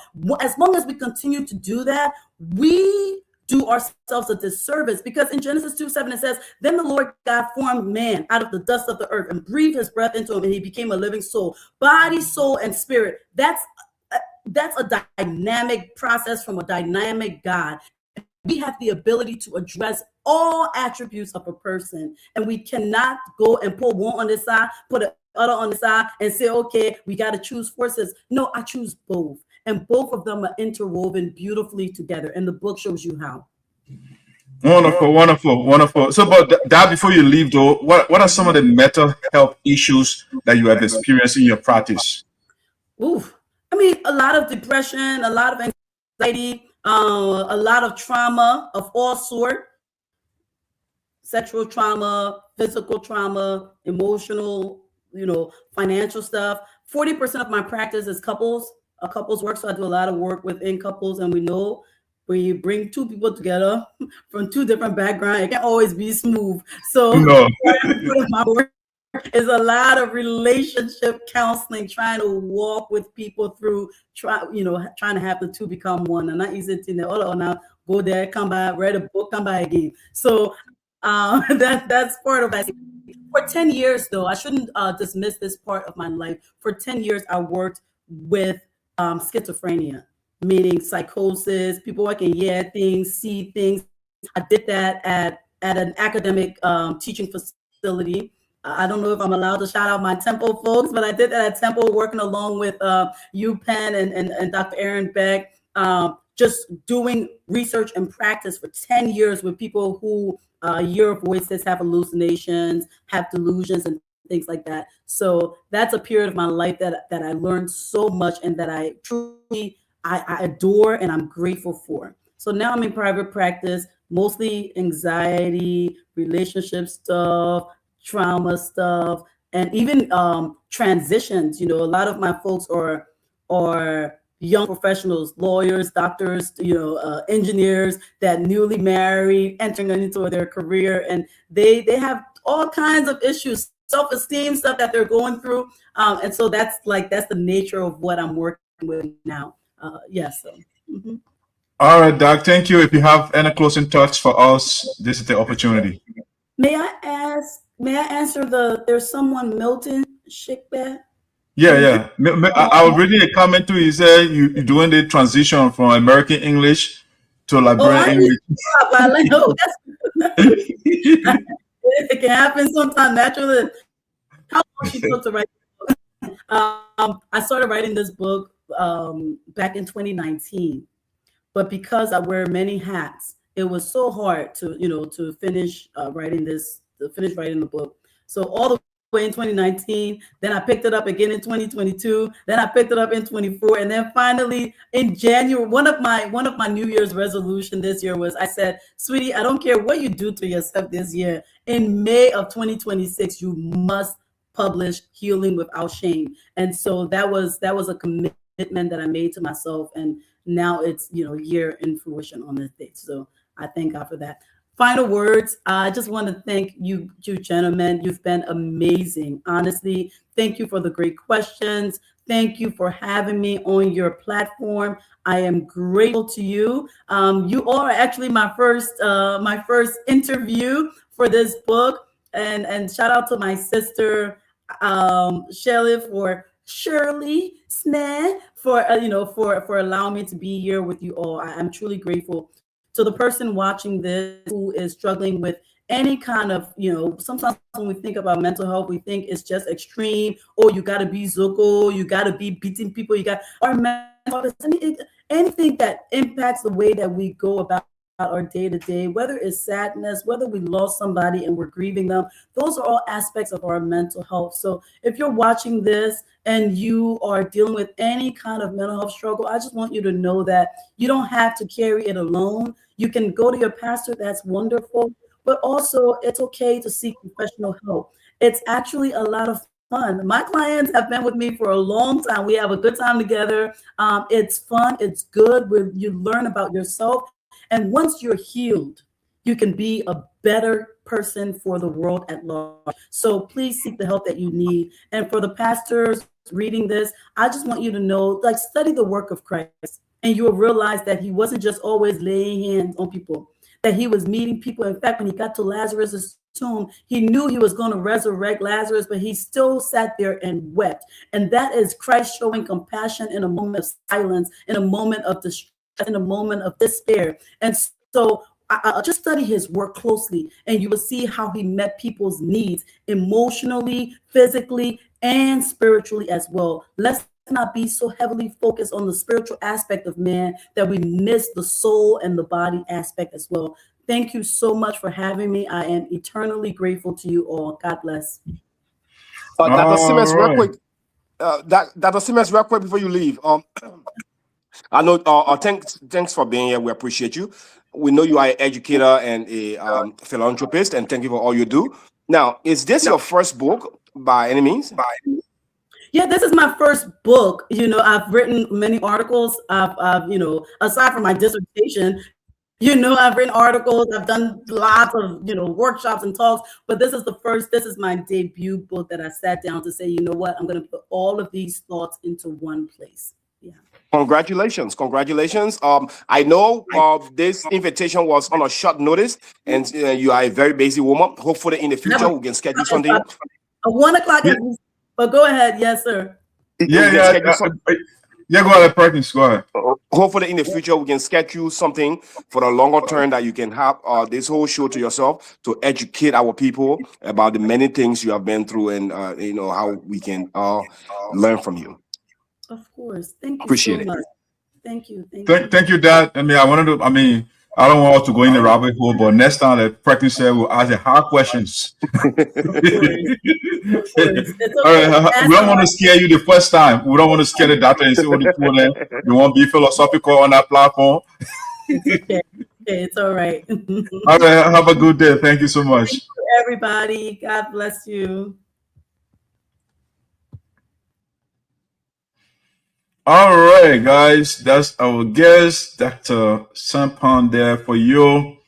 All right, man, let's get into Sinoe County, Liberia, and everything else. Yeah, so guys, like we were talking about, I think we're giving an update on USAID of inauguration, and we said that it was $35,000 raised, and the budgeted amount was $11,000 spent for the whole program, and we got $35,000. The numbers that I'm giving you right now, they are tentative, they are preliminary. I'm not the financial team here, but I am the conduit through which the people they get the information. So the little that came to the office, that's what I'm giving you right now, $35,000 so far, and more money is coming in.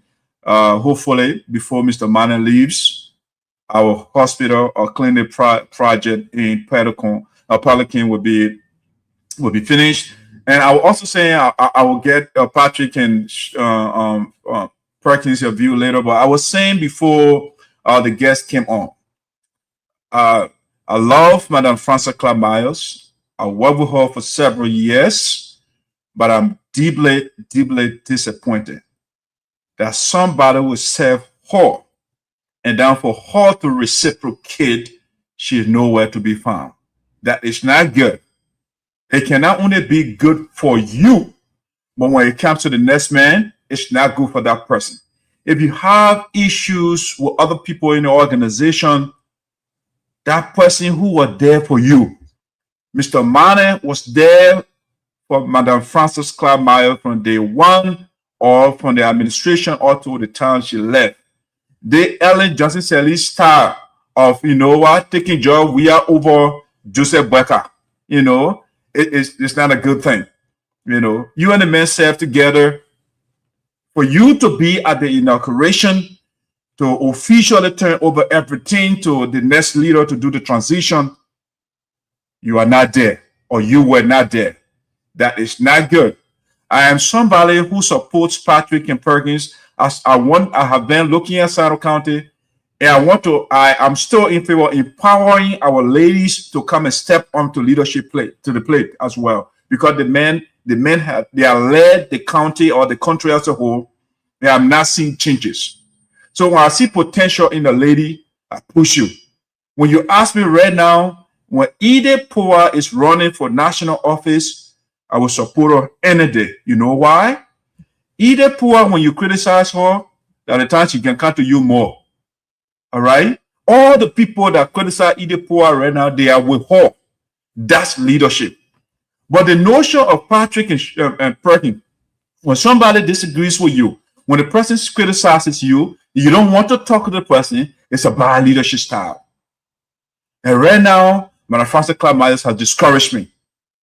I don't know whether when she vows for office in Sinoe County, I will be brave enough to tell the people, say, that's the right person. When she cannot speak to certain people right now, like Sonny Boy Noah is doing. That is not leadership. That is called vengeance. It's called petulance, you know. And you can't do that when you want to be your leader. This is a great disappointment to me for Mr. Manneh to have been treated this way. You don't want to speak to him. When he called you, you don't pick up his phone call. Why, Madam President? Why? We all served you in this community. We served you. Why don't you serve other people? It should not be only you alone, and then it's good. No. Our administration, I criticize our administration. We failed the people for the fact that we did not complete the clinic. We failed. Criticizing you, I'm criticizing myself. That's what fair people do. But Madam Frances Clark Myers sees it as a wrong thing. And she's angry. She is not talking to her vice president, who is now the president of the organization. She is not coming to a meeting. She is not doing anything. That is not leadership. That is not. I'm disappointed, truly. I would say that. So, Patrick, that's the thing that I didn't like about that whole program. The absence of President Frances Clark Myers. She did not do well for herself. It is not good for her legacy. The fact that you are out of office and you don't want to do nothing, you don't want to have anything to do with the organization again, that is ridiculous. Green went wrong here. We all descended on Green Geo. But Green sees you, he does not pass by you. Green still talks to you. That's what leaders do. I'm disappointed. I'm disappointed. Madam Frances Clark Myers has ruined your chances of running for office in Sinoe County. Because when she comes to the leadership plate, that's how you put the Esoteric. I will be her campaign opposition. Because this is not good. But I don't want to go into detail right now. Perkins, Patrick, you may take the floor.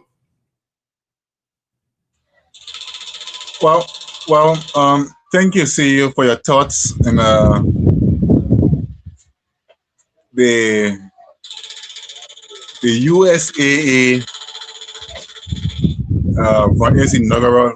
for its inaugural accumulation. I think they extremely well.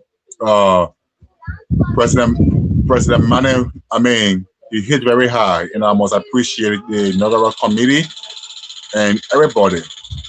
35,000. In fact, I'm told that by the time all the calculations are done, that amount will hit $45,000.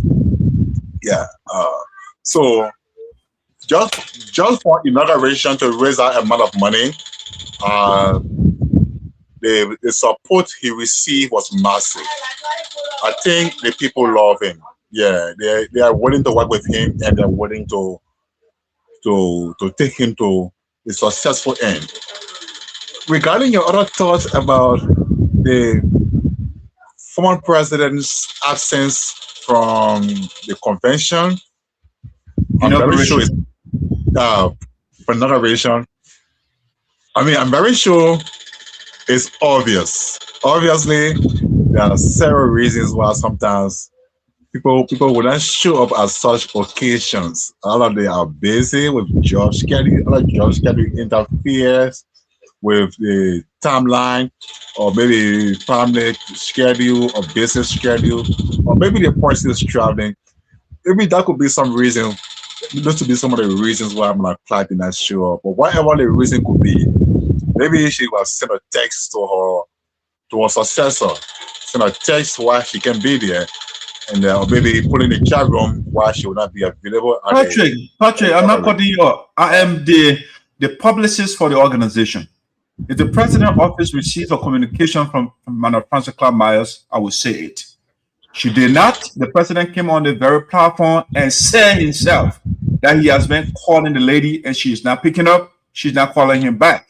All right. So apologizing on her behalf, defending her, you are not doing yourself just because I am an insider. You are on the outside and speaking. I am inside. Okay. So you are not on the go 14 here, but go ahead.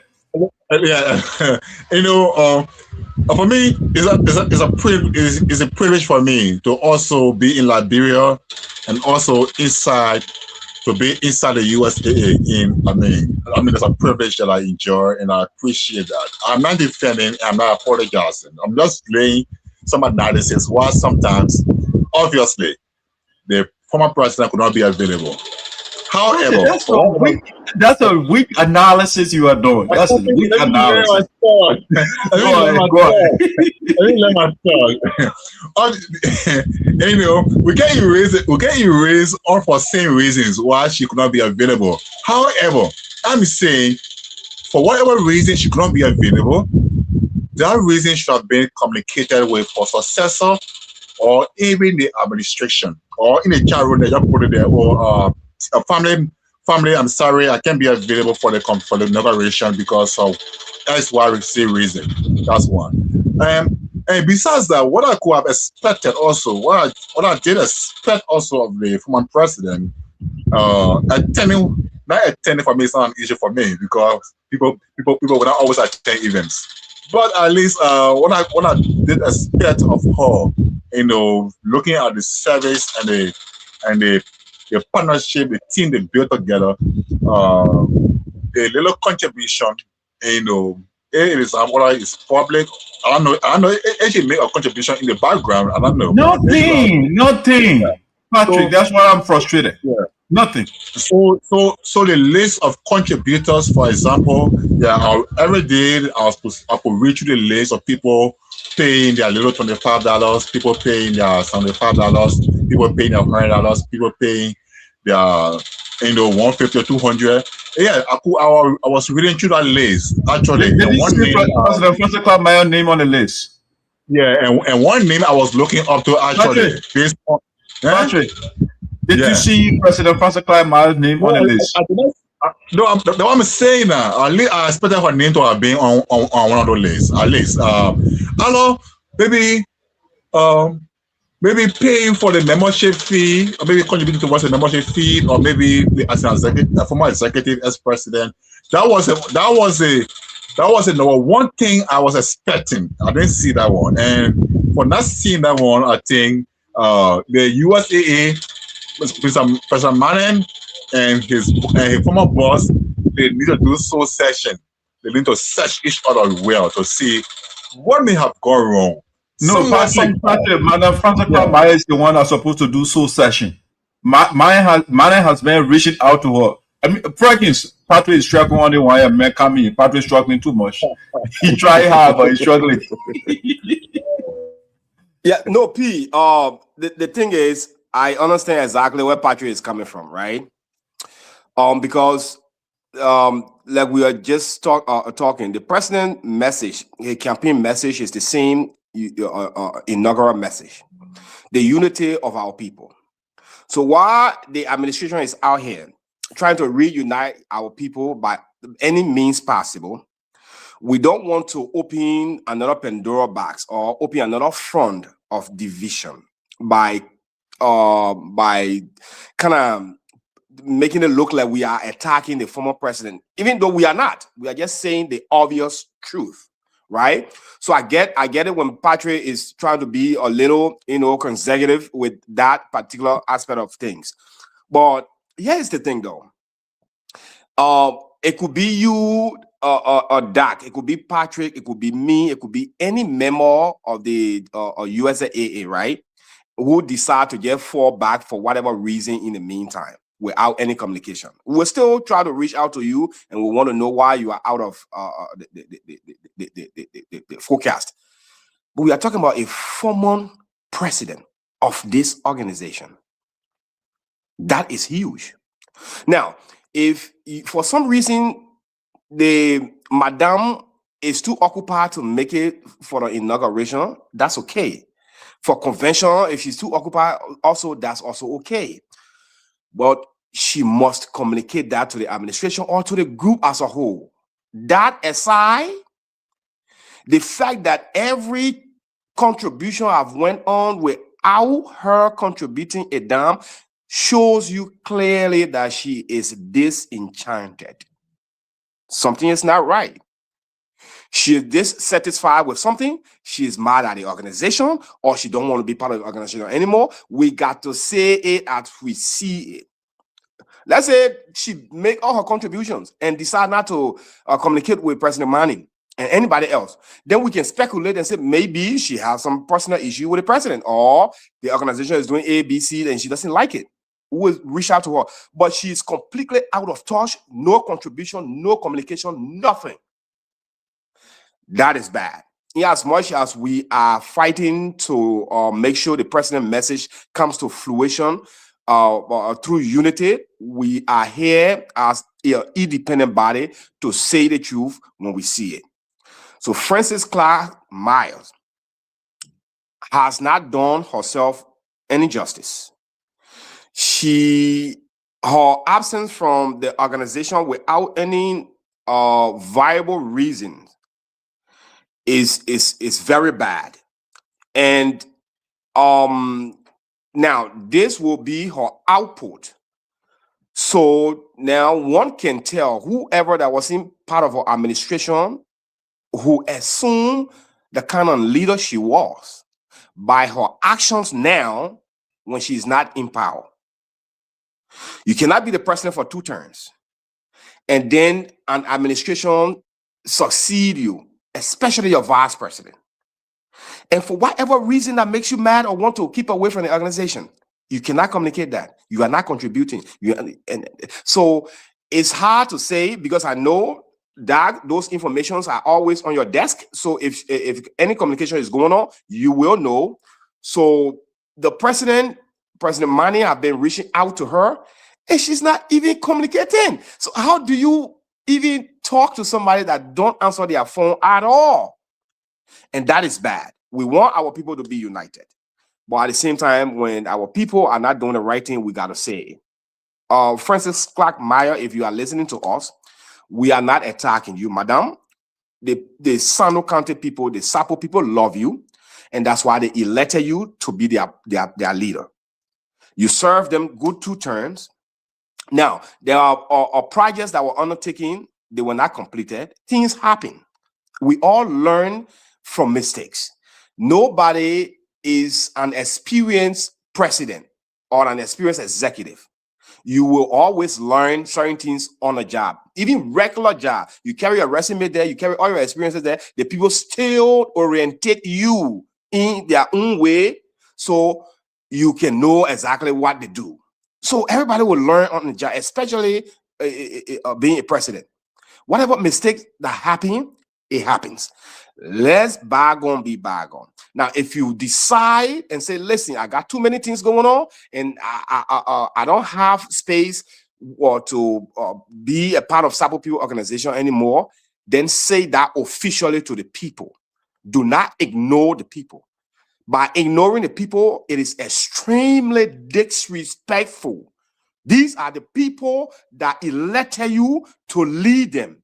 So if you are not happy with them, if you are against anything they are doing, the least you can do is communicate that, and then you go your way. But by remaining mute and ignoring the people is the highest form of disrespect that you can give of people that give you the highest honor in their organization. That is unacceptable. Thank you, Perkins. Thank you, Perkins. Well said, well said.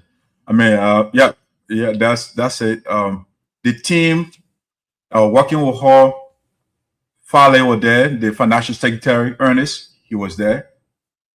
Toto was there, the secretary general for Francis Clark Myers, he was there. Agnes did not go, but when the president calls Agnes Donaldson, she can pick up her phone. That's how it's supposed to be. People get stuff going on, that's fine. But if somebody saved you or saves you, and then time for that person, you know, Nambwe Slaw, he quoted Dr. Avon Sawyer, the late Avon Sawyer, one time. He said, Dr. Avon Sawyer said, the highest form of, or the highest sin a man or woman can commit is the sin of ingratitude. Okay?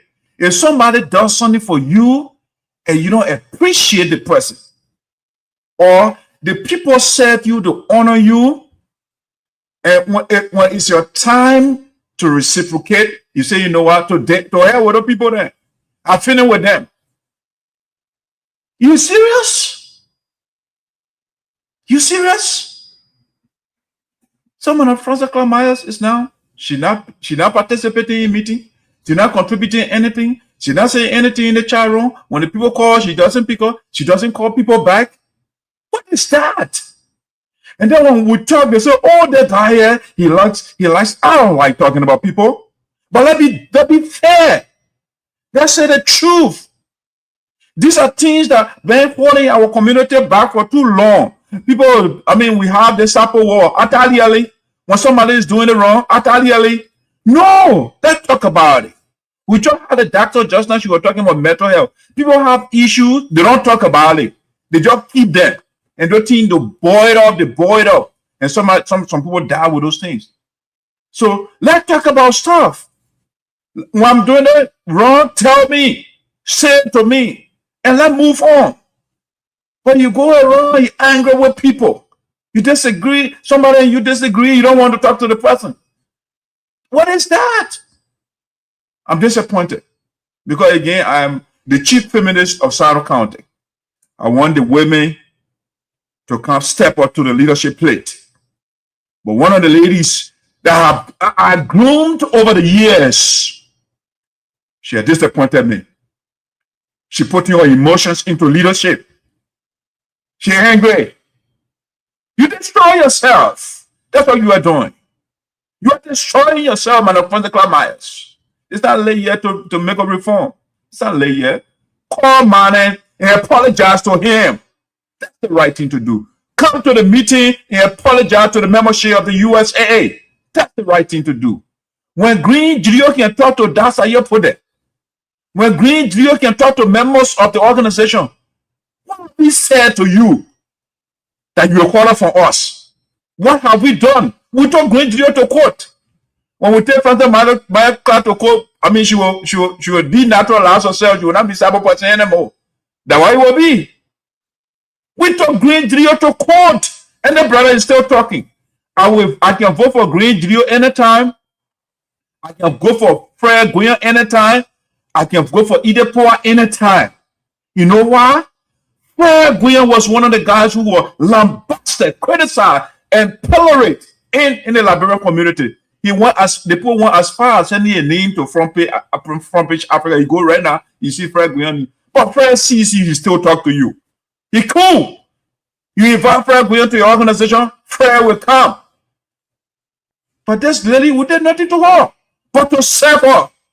I mean, for me, for 10 years, from the chapter level, I was the Secretary General for Francis Clark Myers. And then we went to the national level. And Francis Clark Myers is now turning your back on us. The people that crushed her yesterday now become her enemies. That's sad. That is unfortunate, but let's transition to the next thing. We must say the truth to our leaders, to our friends and family members. Let's say the truth to each other.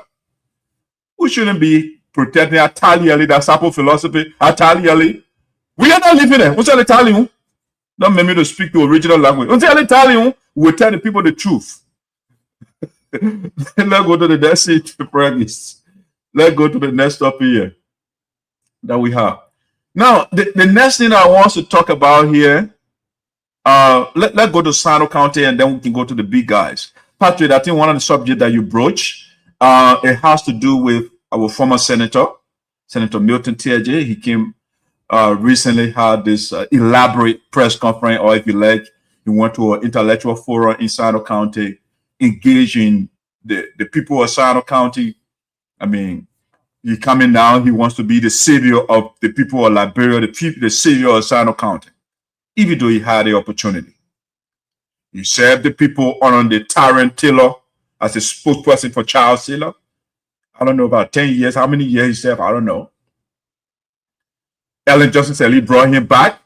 He said, you know why? Because Ellen said, I sponsored Charles Taylor to bring war to Liberia, and you were the spokesperson. I will reward you. She made Teahjay superintendent, even though overwhelmingly, we, the people of Sinoe County, would say we never wanted Teahjay at the time. But Ellen forced Teahjay on us. The man departed Sinoe County. He stole our money. He was taken to court, declared guilty. Not only that, the people gave Teahjay another opportunity. They gave him 9 years in the Liberian Senate to make a reform, to do something different, to improve the condition of the people. But you know, our people in Liberia will have the parable. Monkey can leave a black hand behind. Teahjay continued. The same culture of division, tribalism, and royal and stealing our things. Continue with that. To the point where Perkins, our lawmaker name was in the news for stealing light, for stealing power. Think about that thing, man. The people were in the news just stealing power theft. The man could not pay electric bill. He had to steal it. That's how bad the guy was. Just recently, they had camera on him. The man was going, taking people land. The video all over the place. That's a man now that coming by and say he wants to be the savior of the people of Sinoe County. So let's play some videos here, or short videos, nothing long, so we can listen to the man, the savior that's coming. He didn't do it when you're Minister of Information or Deputy Minister. He didn't do it when you were Superintendent. He didn't do it when you were Senator. Teahjay wants to liberate us now. Okay, let's listen to, not in specific order, but let's listen to some of the audios. Sinoe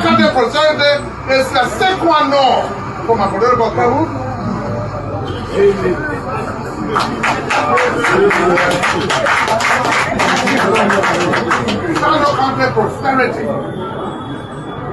is of greater concern to me than my personal political ambition. So, ladies and gentlemen, I will start this far.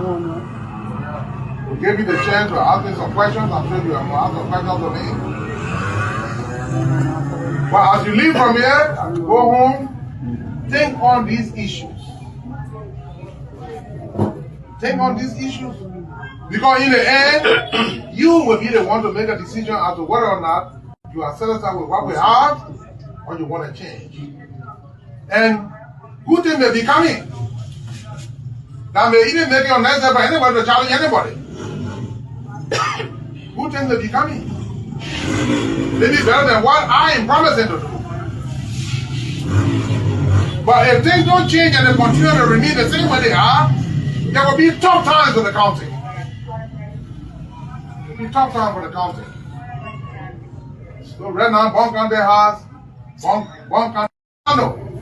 Today, right here, County has university. They just. All right, that's the first clip there. If you want to take note, that's fine. Just take to note. Let me play the next clip here from him. County president is the sick one no. County president is the sick one no. The sample girls, they are making much academic progress in the crew girls.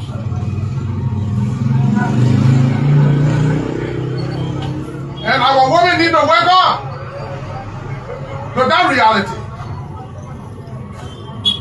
And you'll be surprised that even if a sample lady has 2 or 3 children, she is there in college. She doesn't care about the 2 or 3 children. She leaves their home and she goes to college in the evening. For our crew girl, when they have their first job, they want the second one, they want the third one, they say, well, not working money. Then go and get married. Then sit down. And we don't follow the track of the Sabo woman, the Sabo girl. Most of you, the time will come and you'll be housemaids in the houses. And I'm saying about that, you said TEAHJAY said that, why you were joking? You go work for them. You will cook for them when they are at work. And when they come from work, they ask me, what a fool. The Lord will say, no, what nothing you go get. Then you start feeling better. Now, whether you like it or not, you should have also gone to school.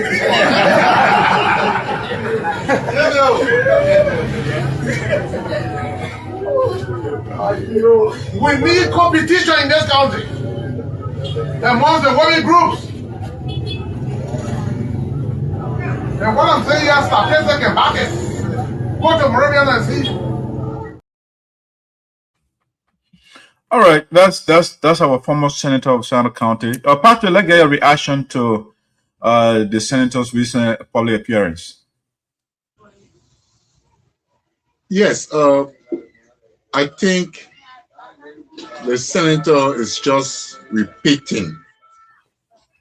He's doing again what he knows best, and his usual way of,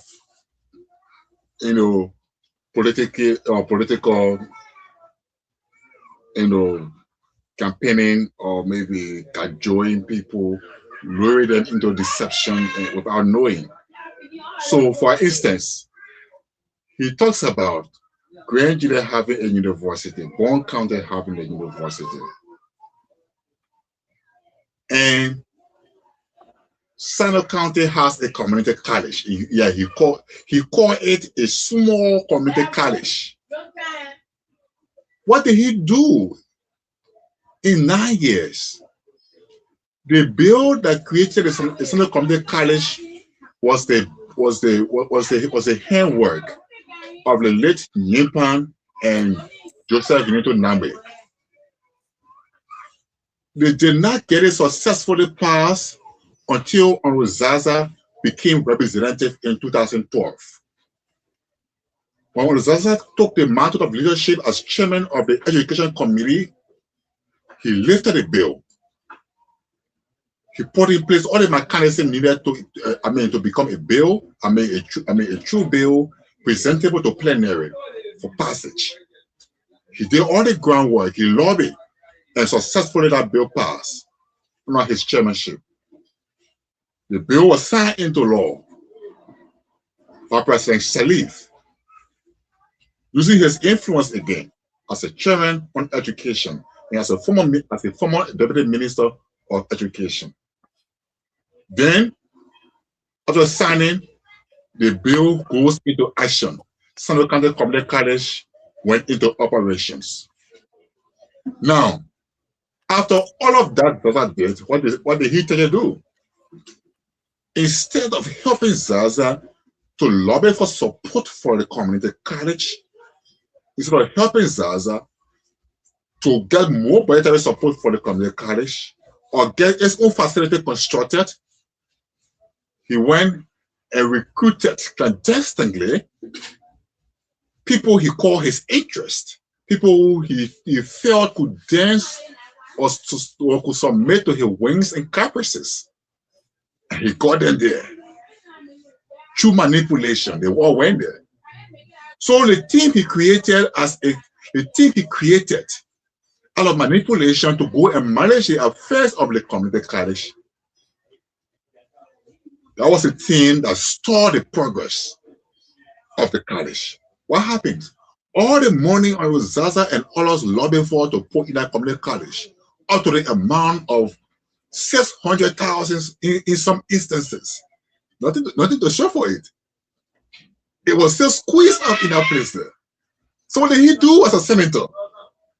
He had greater responsibility than Honorable Zaza and others. As a senator, he did nothing.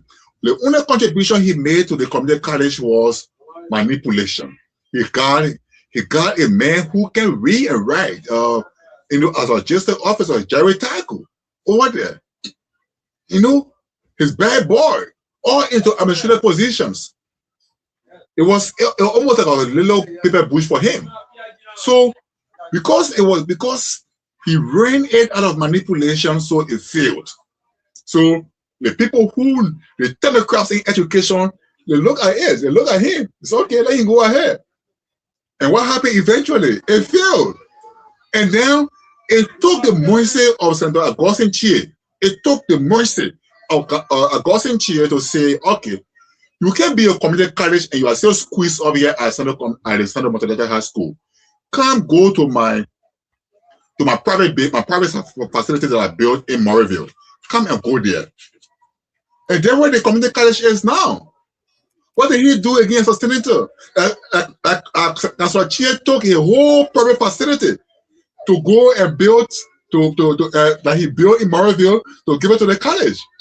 But when he was superintendent and had all the resources, and he was senator, he had all the resources, what did he do? He went to Morrowville there, told the people led by force to build a 30-room guest house. Thankfully to the people of Morrowville, the people said, no, you can't have it to yourself, this one. We're going to take it back from you. We're taking it back from you. So that's what he did.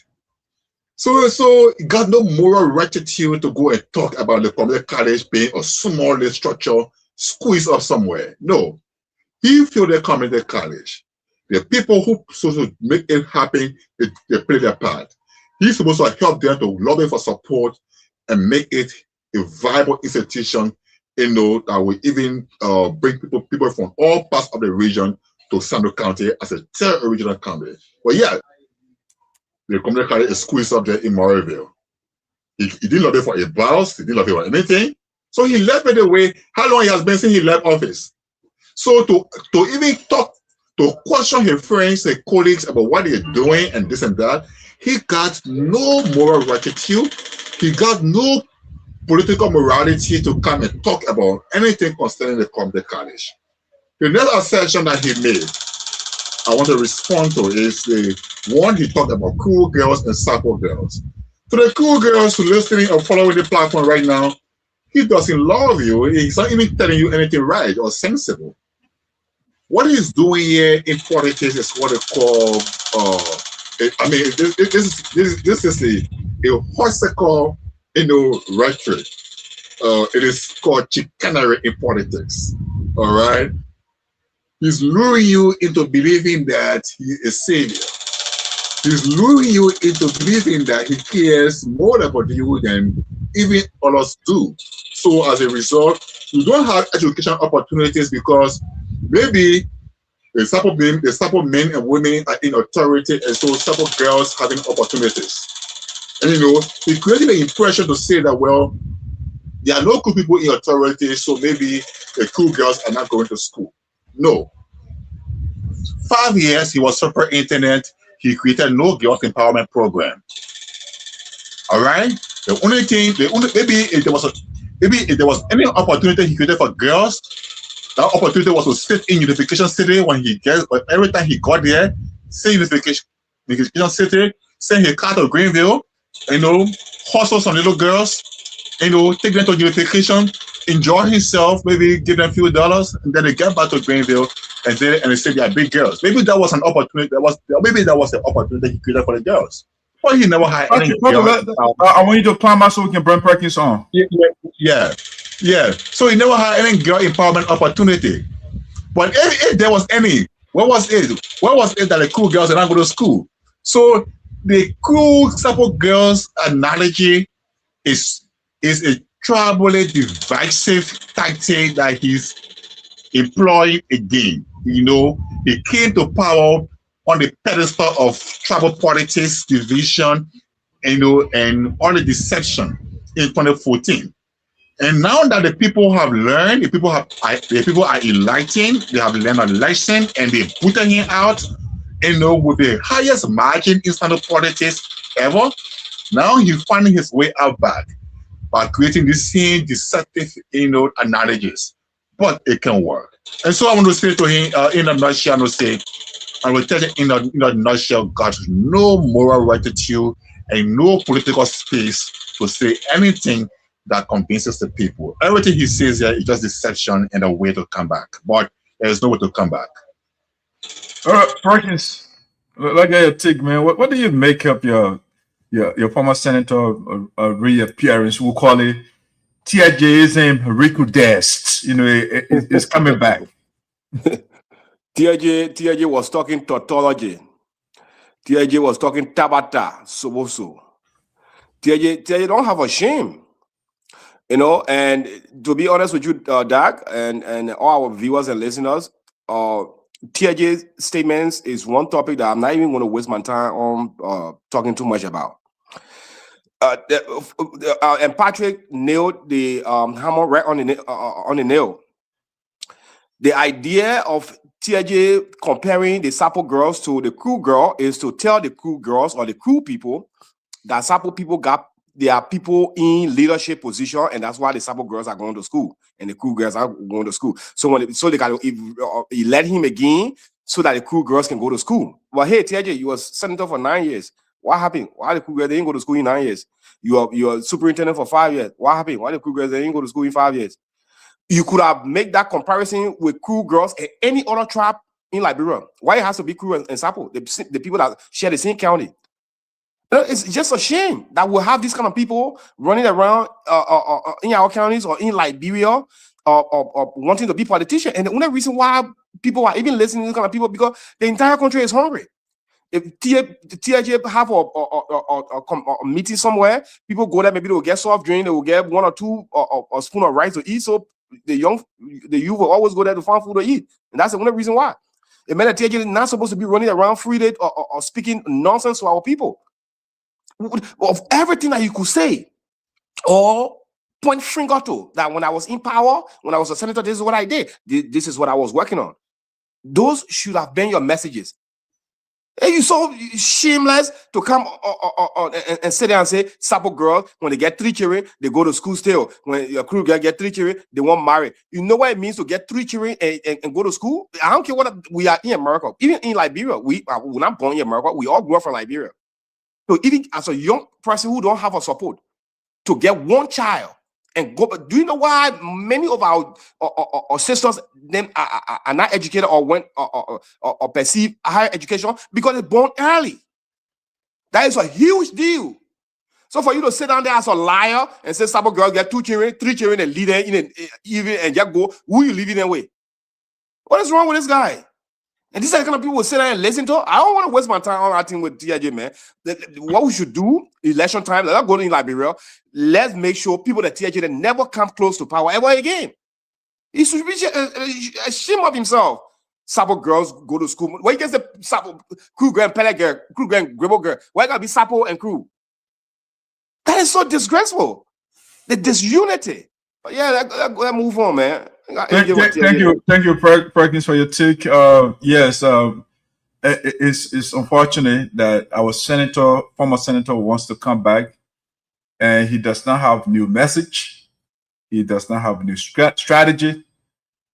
And like Patrick said, the man is regurgitating what he has said before. The people are jaded of those things now. You know, the philosophy of TEAHJAYISM RECRUDESCED, we say. And we are analyzing, we are doing analysis and contextualization of TEAHJAYISM, right? So in summary, if you look at the bottom line, that's a summary of TEAHJAYISM. Chicanery, duplicity, deception, cajolery, prevarication, and mendacity. That's TEAHJAY right there. That's the summary of that philosophy. Because I studied the man for years. All right. The man is a Machiavellian philosopher of student. Once it is in the interest of TEAHJAY, is good. He will devise different means to put the people apart. Things that he says specifically, Patrick did well to hit on some of those things. But he was talking about, I mean, when you were talking about the Sapo and the crew stuff, right? And that is part of the doctrine of TEAHJAYISM. It's based on tribalism, divide the people. All right? That's what he's doing right now. So when you listen to him, he say, our women, all right? When you're referring to the crew women, right? He say, our women got to do better. Okay. So that tells you that the Sampo women are not his people, our women. See, that's the tribalism that Teahjay, he survived on it before. He became senator. So he's coming back. You know, the women, they are large in population, right? So he tried to appeal to that base by pitting the crew against the Sapo, the ladies against the Sapo. Oh, you're sitting here and the Sapo girls are going to school and you are doing nothing. You have to elect me. When I go there, I will invest in you. That's the game he's playing here. But it's all about divide and conquer. Teahjay is at this point, even in the past, we don't even need division anywhere in our country. We need leaders that will work with the people to improve their condition instead of surviving on tribalism all the time.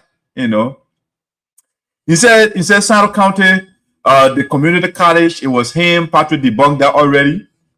When Mabutu, the late Mabutu and Nambe and Zaza were working on that bill, Teahjay was a superintendent. So that superintendent can pass bill into law. Perkins, you are sleeping. All right. Is that superintendent job that's supposed to give people community college? No, it has to pass through Congress or the legislature. When it passes into law, then it goes into effect. But Teahjay said he gives the people community college. That small community college I gave them. I mean, you just consistently lie. And right now, the people are seeing through your deception, your duplicity, your cajolery. We are seeing through all those things. They are just so obvious.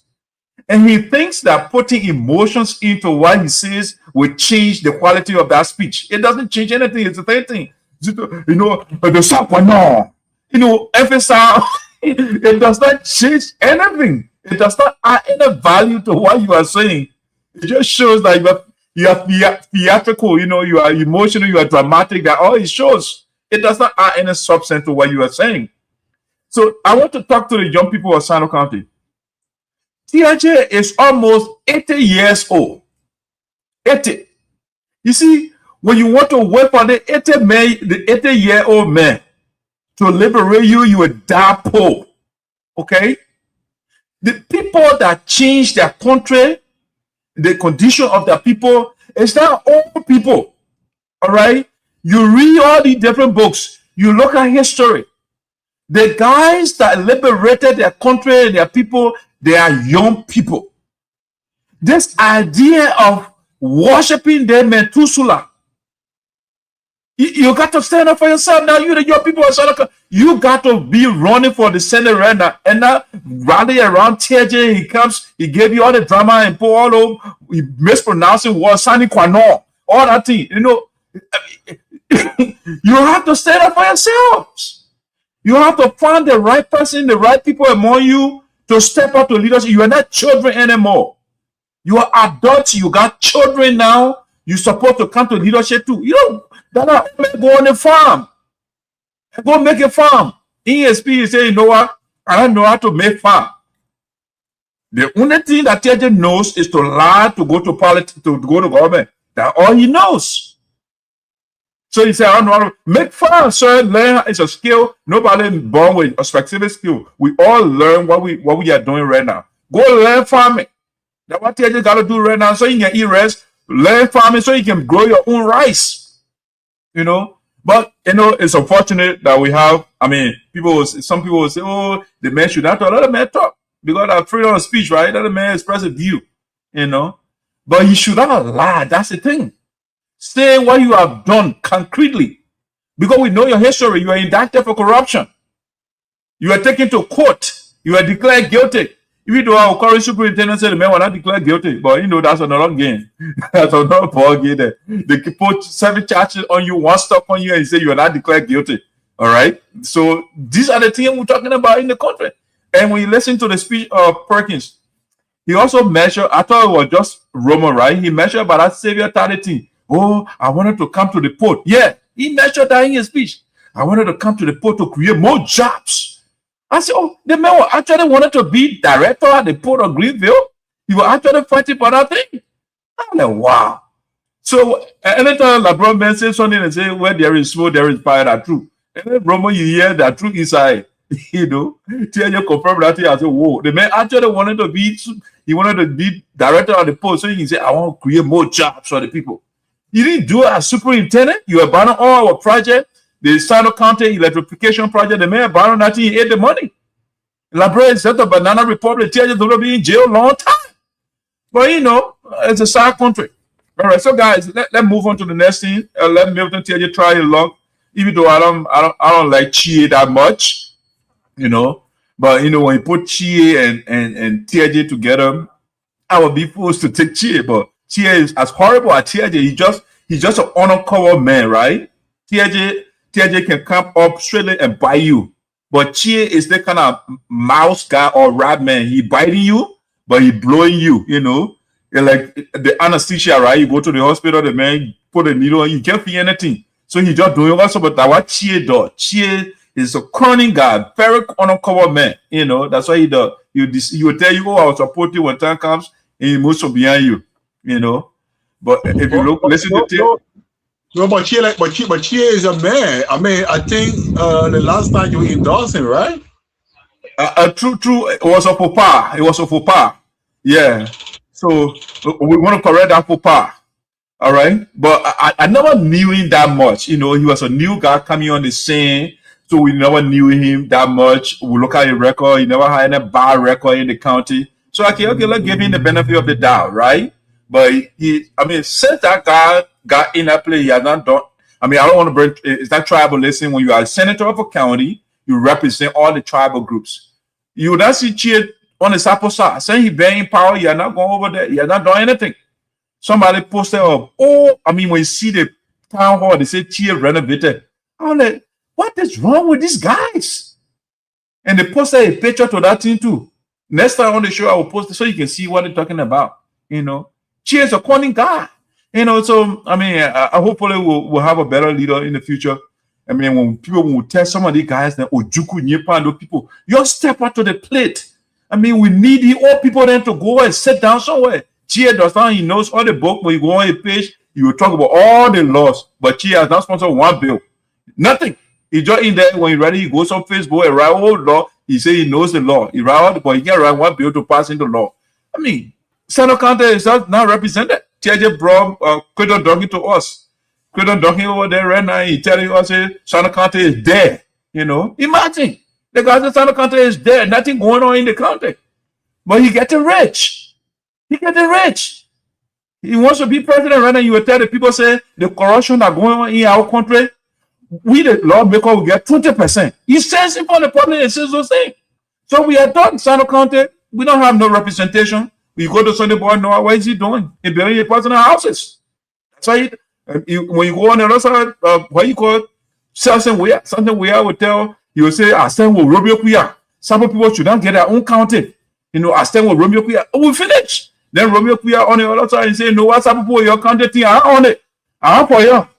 It's also, when we go everywhere, we don't have no representation in the capital building. The guys are just there seeking their own interest. All right. So now, guys, let's go to the next thing. We get half an hour basically to wrap up. We're gonna leave in 2 o'clock. So the next thing I want to talk about, guys, let's talk about the VP Koung stuff. You know, VP Koung opinion on the what you call it, the Guinea Liberia border crisis, if you want to put it that way. So let's listen to a clip of the vice president, and then we can issue our opinion. Every day. Look, I hear people say, yeah, the Guinea got a huge military and this and that, blah, blah, Liberia can't make it. We got fighting forces here beside the army. I can cause on me. 2-3 persons can cross in the morning to capture one whole city in some country. Yeah, yeah. It happened here, we know. But how did it help us? It destroyed us more. When gunfire at our border, it will be happening way in Lofa, but we will start joking when we're in the road. The war will be more here among ourselves than what happening at the border. And so, soft diplomacy is the way out. Look, You were here during the Judy Bryant time, 2 persons making confusion. And the year without any money, they were a Christian Muslim war. Some of you remember. Vividly. The Jakarta area there. Imagine gunfire at the border. And some people here just get ready and go to some of our friends who from Guinea here doing business. Or like Guinea people here. And our people on our side too, they start killing them. You know what you're talking about. Even in Monrovia. Look, international community to tell us to stop to the border, but the war will still be fighting here. And if you were here during the war, you don't want to hear about war. Look, it's better to wake up in the morning, eat cassava peace, than to see war. It's not a joking thing. I was a child when the war was fighting. I used to be selling Jim John brand on the front line. I'm not fire gun, but the CP. When the men are fighting to Heatwave Junction, then maybe somewhere. All right, guys. That's the vice president there on the Guinea border. Patrick, what is your take, man?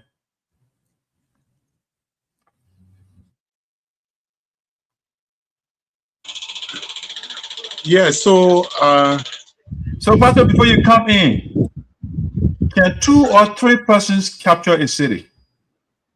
Go ahead. That's a question you got to think about, but go ahead. yeah, I think the VP was on course with his diplomatic analysis, you know, on the whole issue. He was on course. To backtrack to say 2-3 persons can capture a city, especially in the context of Liberia. I think respectfully he slipped. Yeah, he slipped. Look, I always tell people that people want to say Liberia has war experience. Liberians have war experience. Liberians can fight. No. In this ancient time, in the outbreak of war, it is not the citizens that are going to fight. The military are going to fight. The last time America was in Iran, I didn't see all the war veterans. I didn't see any war veteran there, or I didn't see any citizen there. Now the soldiers were there. Okay, the Air Force was there. The Navy was there. The Marine was there. So those are the people who were there. In Liberia, if there is an eventual outbreak of war, it is the military that will engage. It is the military that will defend. It's the military that will fight. So the question is, does the Liberian military have any experience? War experience? The answer is absolutely no. So for the vice president to say 2-3 men can go and capture a city in the context of Liberia's military or in the context of Liberia's experience, you know, of a civil war, it is not possible.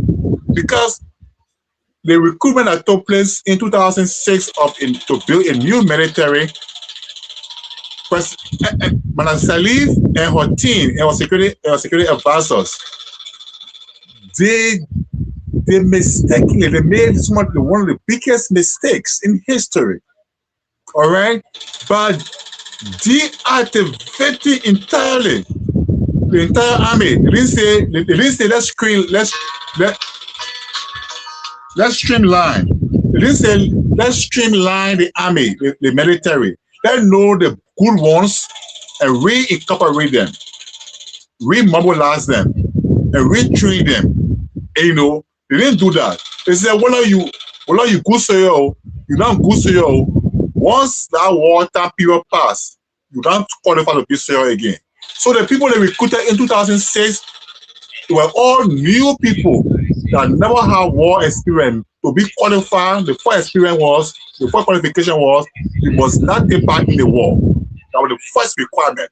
You must not have taken part in the war. So where the experience is coming from? Now all through that period now, up to present, the requirement remains the same. To be in the military now, you must not have had any civil war experience. So that means Liberians the Liberian military has no war experience. So in that context, the vice president, respectfully, was not fair enough, or she was say it was wrong to say 2 or 3 presidents can go and capture a city. We sit in the first place. Conakry, Freetown, Abidjan, Abuja, Accra. We sit there, can say 2 or 3 men in from Liberia go and capture. So let me hear back and give my point and give you guys the flow. Yeah, it's not possible. Patrick, yeah, please. Patrick, please next time don't be calling sitting in there. I don't want them to hold you in contempt. In our country, there anything you say now, they will hold you in contempt. But you're right. Yeah, you are right. Boy. You are right. You are right. Yeah. The VP, to be honest, the VP was thinking about people like General Bodnike and Kolubah. The 2 or 3 guys there, you put them together, and these are missionaries. So, Patrick, you are right about the recruitment during the Ellen regime. So that Perkins, while you're in speech, though, he said we got fighting forces in the army. Bodnike is not in the army. Kolubah is not in the army. Yeah, he was strict. Yeah, he said fighting forces in the army. Yeah. No, then he was wrong, because what Patrick is saying here is true. Because Ellen destroyed Liberia, so when she became president, she was afraid that the old AFSU then know her dealings, so they might collide to come and do a coup d'etat. So she fired all of them, bring so new people that don't know nothing about what she did during the war. That was a fear, and that's why she did that. So right now we got all newbies in the army that don't have war experience. So even when you do have war experience, my brother, the life that we are living right now, we're living a modern life. You can have the military manpower, but you also usually need the equipment. You need logistics to successfully fight a war. Sometimes we don't want to put our more in some people business. Then the greatest people in the whole world, I got all the logistics. And the other night when they go some places, then they begin again. Bought them all over the place. Let's put it in Liberia English. Yeah. Right. So the VP, I know he was trying to be encouraging to our people that we as a country, we still have heart to defend our territory. But that analogy was not right. It was not the right time to speak it. You shouldn't have said that. But it's already been said. But so the diplomacy way or diplomatic way of solving the issue is the best way. It's going to take time. That's what diplomacy is about.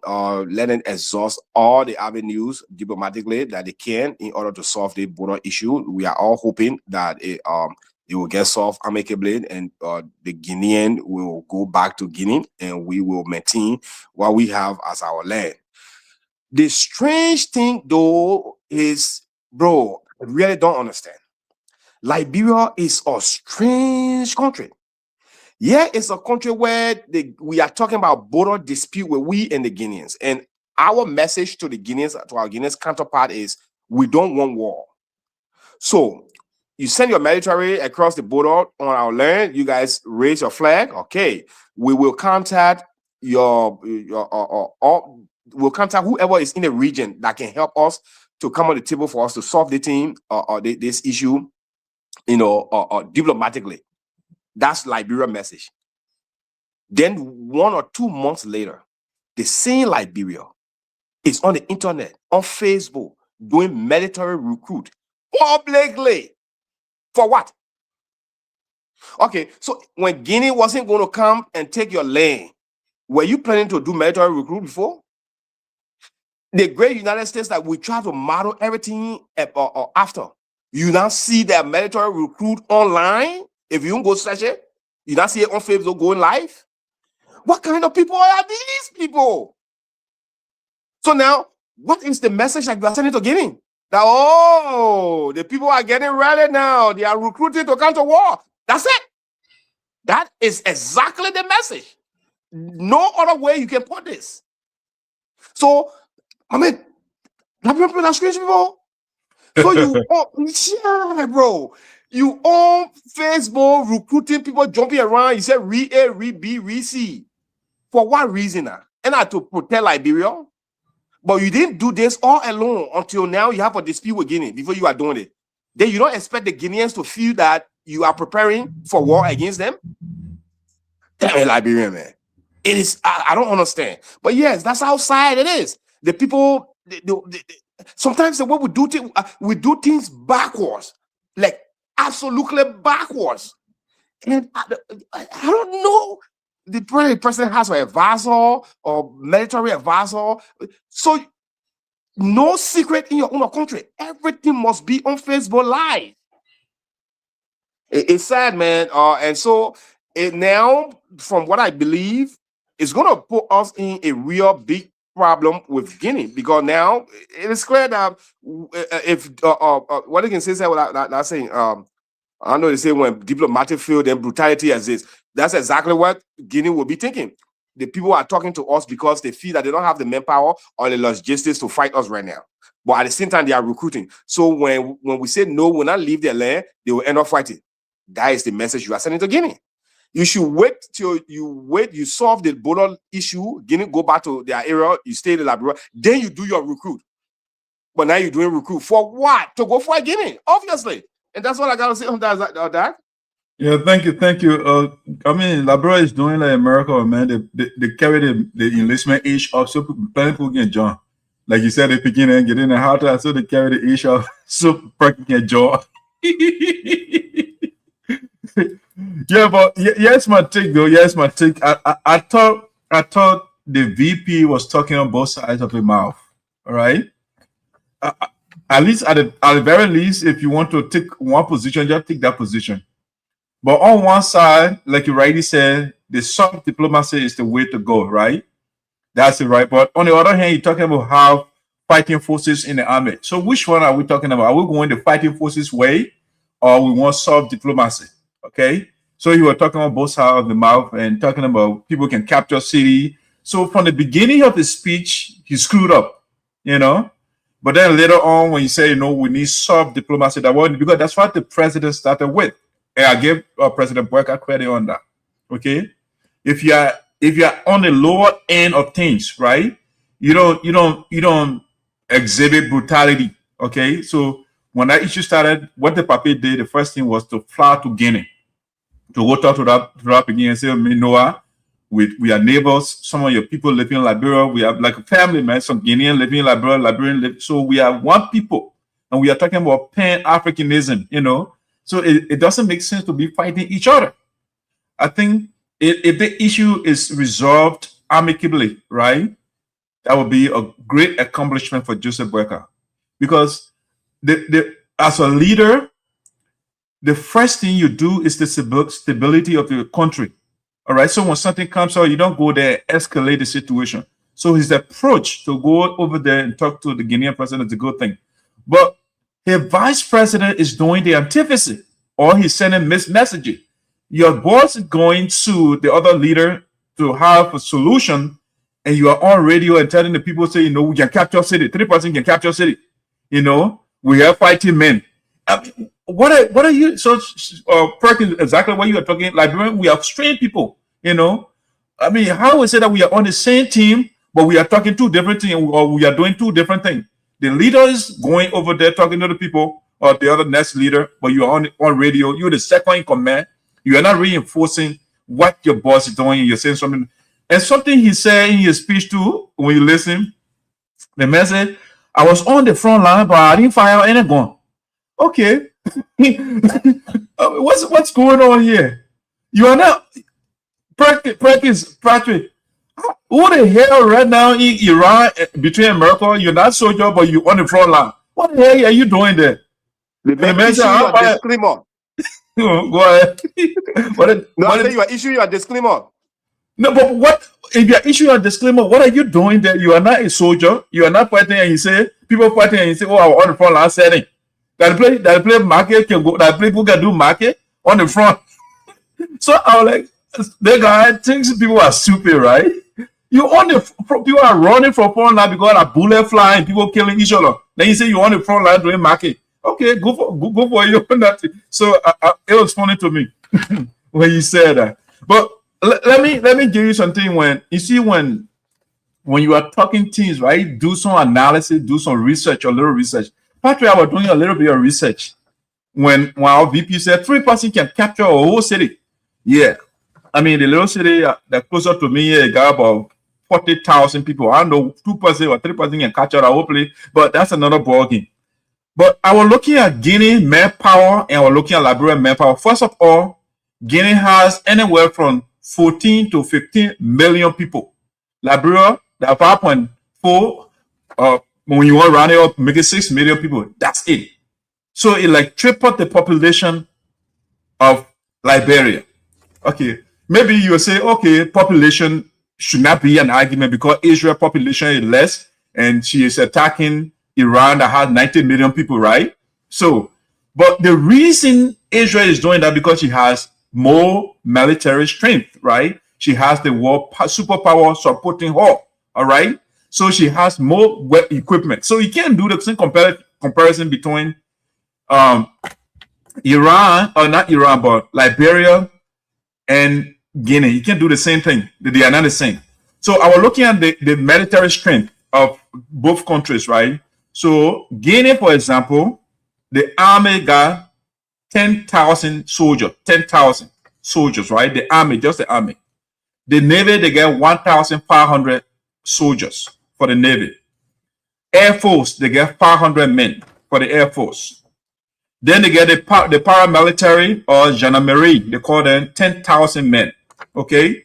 So when you put that together, the military strength of Guinea is around 22,000 people, all right? 22,000. If you go to fighter jets, they get anywhere from 7 to 13 combat aircrafts, okay? They have armored or battle tanks, about 20 to 50 plus, okay? Their military headquarters, they had about 7, okay? Okay, so if you put all the equipment together, that's a strong, I mean, relatively in the context of Africa, that's a strong military, right? Okay, let's look at Liberia.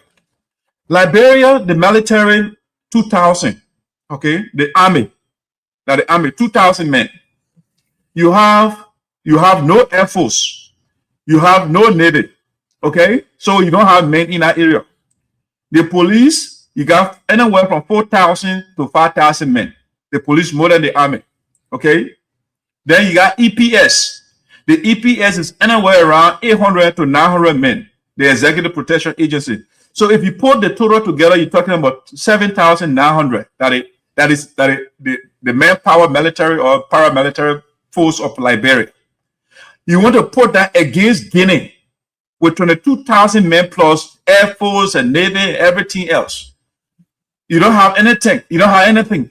And so a vice president will come on radio and say, you know what? 3 men can go catch a whole city. What is he thinking? So guys, this is a no match. The vice president should be consistent. We need soft diplomacy to address situation. Nothing more, nothing less. Okay, we can't, because when the war comes, the first thing, Joseph Boakai and children, they fly out of the country. What you call the man who said that 3 men can catch a city, you pack your children and put them in the plane, they fly out of the city. All the government officials, then are innocent people want to be dying. Okay, so the best route to go is the soft diplomacy. You go there, you talk on the table. It takes a while, but that's the way forward. We don't want no innocent people to die from both sides of those countries. No, it doesn't make sense. All right. So when they're beating their war drum at the same time, they say they're doing diplomacy. I don't get it. Cool, when I'm being in that country, as soon as bullet goes up, Koung and children will be out, the whole family will be out. They will be in the first plane to be out. You know, so when you're talking about 3 or 4 men captured in place, nobody should listen to him. All right, guys, let's go to our next thing here for today. The next thing I want us to talk, Patrick is in Liberia. So apparently maybe Patrick will be on the side of the president. Perkins, you must say we are in America, in the United States. Sometimes we praise the president. Sometimes we criticize him. All right. So the president, let me see. Let me put it. I will play the speech of the president so we can talk about it a little bit here. So let me bring that before we go into any detail on that. All right. Don't mind them. They don't live here. We live here. We know what we want for our people. When you are walking a long distance and you have a lot of dogs barking at you, if you stop to throw a rock at each dog, you will not reach. We hear a lot of criticism from people, but don't mind them. They don't live here. We live here. We know what we want for our people. When you are walking a long distance and you have a lot of dogs barking at you, if you stop to throw a rock at each dog, you will not reach. All right, man. So Perkins, they don't live here. I don't live in Liberia. You don't live in Liberia. Are we dogs? Oh no, before you answer that question, why is it that the president is fascinated with dogs analogy? Okay, another video just came out. Let's play another video. Dog stuff for the puppy. Far away, and we miss the opportunities we have here. Yeah. I always talk about the dog that crossing the bridge with the bone in the mouth. And you look in the water and see another dog with a bigger bone and you grab the one in the mouth. You know that the same bone is looking in the water.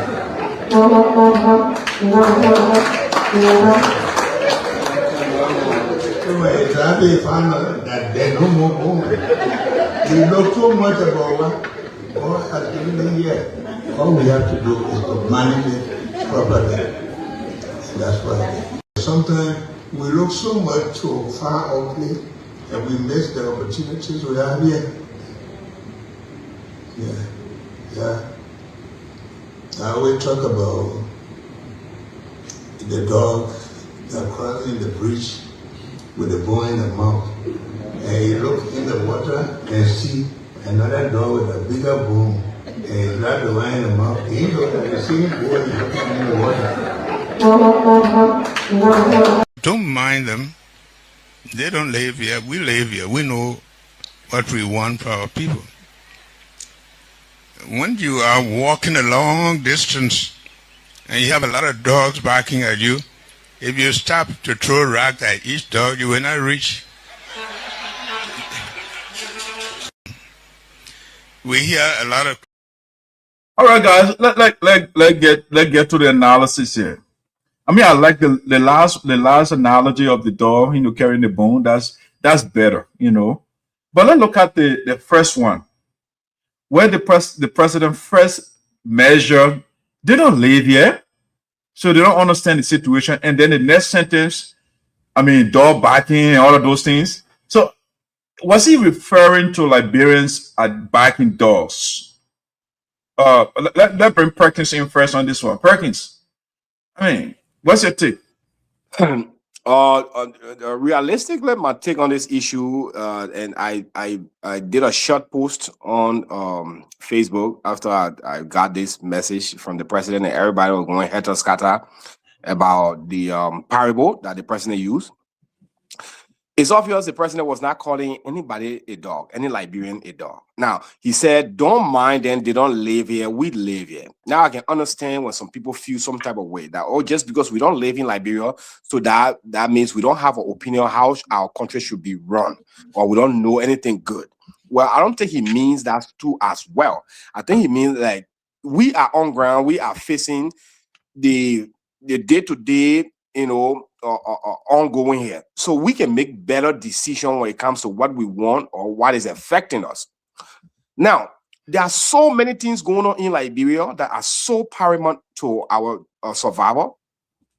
So for social media to take on a speech that the president was clearly using a parable to describe or a situation that we all have used.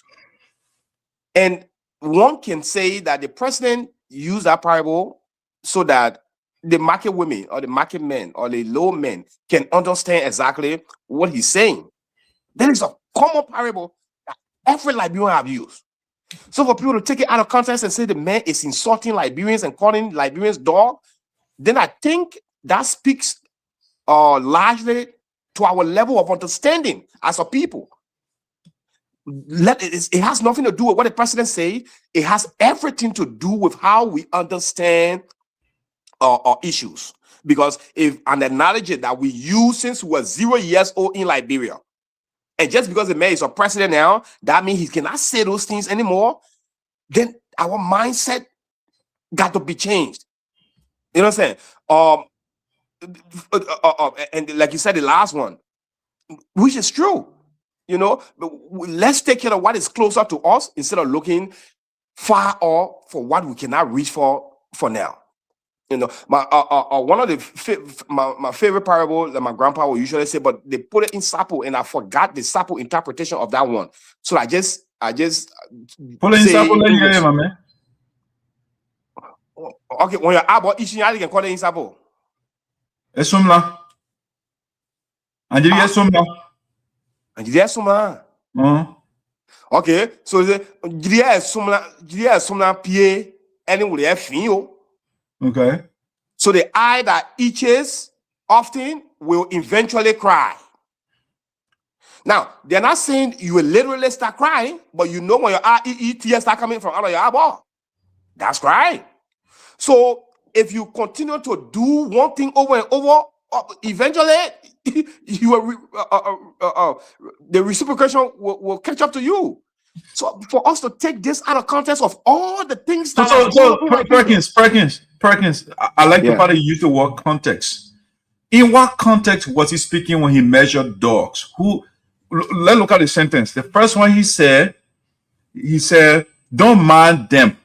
Okay? So you were talking to people, right? Yeah. They don't live here. We live here. And so when you are walking a long journey, you don't throw a rock at any dog that barks at you. Right. Look at the context. Who was he referring to? Okay. Was it human beings? Was it referring to or cats or mouse? When he said don't mind them, he was referring to the people that don't live in the country, right? That don't live in the country. Right, because he said they don't live here. Don't mind them. Yes. And then the next sentence that came, he said, when you're walking long distance and the dog barks at you, you don't throw right, and then you will not reach your destination. Who was you? I mean, when he said he's not calling Liberian people dogs, who was he referring to? Let's look at the context because you're talking about context now. Yes. So in that context, what it means is because you tell me the interpretation. Who was you? The context in which you were speaking that, or human being you were talking to, or that cat, or that deer. Who was he referring to? He was referring to a situation. No, Perkins, don't be political. He said, don't mind them. He clear. They don't live here. That sentence is clear, right? So the next one that follows that, it proceeds from the initial one. So if you say you're not calling Liberian people dogs, then who are the them? Them are the people. Now, the analogy that he was making was to the situation on ground. So he's not literally calling Liberian people dogs. He's speaking, metaphorically he's calling us dogs, but literally it's not. No, that's not what I'm saying. Now you remind me. What are you saying, my man? He said literally he was not calling you dogs. So that it follows that metaphorically you are calling us dogs. Well, in that figure of speech. But it doesn't mean that you are a literal dog, or he's referring to you as a literal dog. Like last week, for instance, they called me and my other boy. We went to our other friend's house for some domestic stuff to solve some problem. What did the guy say? He made me say, "I not forget my train of thought." But the man said something. He said, "The woman said, oh, man, always cheating." Days like that. He said, "No, why do you say that? I don't cheat publicly." So we went to solve your problem. Your woman said you can cheat. He said, "No, you don't cheat. You don't cheat publicly." I said, "But we can solve the other problem. You just admitted to the one that you can cheat." So that is what we're saying. The man, like you said, metaphorically, it's dog. We are dogs. Not the idea of a physical, literal dog. It's the situation that he is trying to describe. That if you are doing something, Be focused on it. Do not listen to the naysayer. Do not listen to the noise makers. So we use that always to refer to noise maker, but not that we are calling the noise maker dogs. No. So you could not choose another analogy. You got to use a dog to refer to your people. All right, but in your turn, let's bring Patrick on. Yeah. Yes. Just because Joseph Boakai is the president of Liberia today does not mean you don't have a sense of humor. Does not mean every time he it's not funny, Perkins. It's not funny to call people dogs. It's not sense of humor. That's a terrible sense of humor. If you want to use that kind of jokes, that's terrible. That's an example, a figure of speech, a parable that we all use in Liberia, and in order for the message to go across the board for everybody, they may not want to speak some kind of gigantic or parable. That's an evasive way of going about it. What you are doing, you are defending the purpose insult on the people. That's what you are doing. You are rationalizing the insult of the Liberian people. But let's get Patrick on, but you are struggling on this one, man. Yeah, I genuinely believe that Joseph Boakai did not insult the Liberian people. He did not call them dogs. We should be discussing a lot of important other issues than even wasting our time with that. Don't mind them. They don't live here. We live here. We know what we want for our people. When you are walking a long distance and you have a lot of dogs barking at you, if you stop to throw rock at each dog, you will not reach.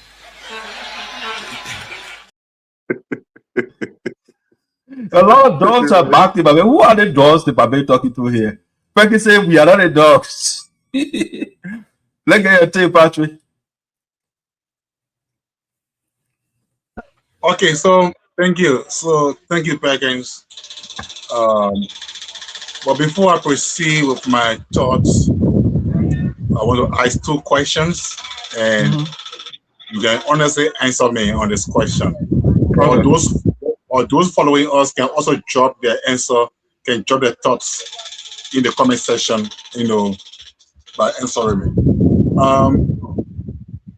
Madison, Perkins, and Patrick, including Shirley, the watchdog.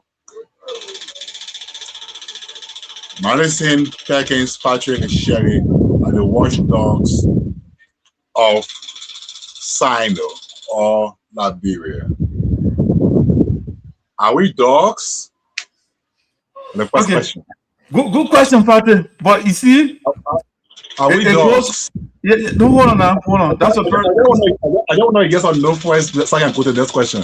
No. It's not a closed-ended question. It's an open-ended question. A watchdogs of Sinoe or a watchdogs of Liberia. Are we dogs? So Patrick, that's what I want you to hold on. Great, that's a good one. Perkins used the word context, right? So we have to consider the context. The fact that you just say, "Oh, Patrick, Perkins, and Dak are wild, or Shirley are wild dogs of Sinoe." What is the context in which that expression is being used? We got to know the context in which you are using it. What are you talking about before saying that? So that's why I'm following. So we got to consider the context. Okay, Perkins, are we dogs? No, we're not dogs. Perkins, Shirley, Dak, and Patrick are the watchdog of Sinoe County or the watchdog of society. Meaning that we are an independent body that have eyes to tell the truth when we see it. But dog is being used as a metaphoric as reference, not literal dog. Okay. So we're not dog. Good. Very good. The last question is Patrick is a patient dog. Am I a dog? Yeah, you are a dog that is patient. Patrick is a patient dog. Am I a dog? Patrick, you just told me that you are a patient, that a dog that is patient. So who are you? You saying it yourself. I'm not the one. You say you are a patient dog, so you are a patient dog. Yeah, am I a dog? Am I a dog? Patrick, you just said Patrick is a patient dog, so you are a patient dog.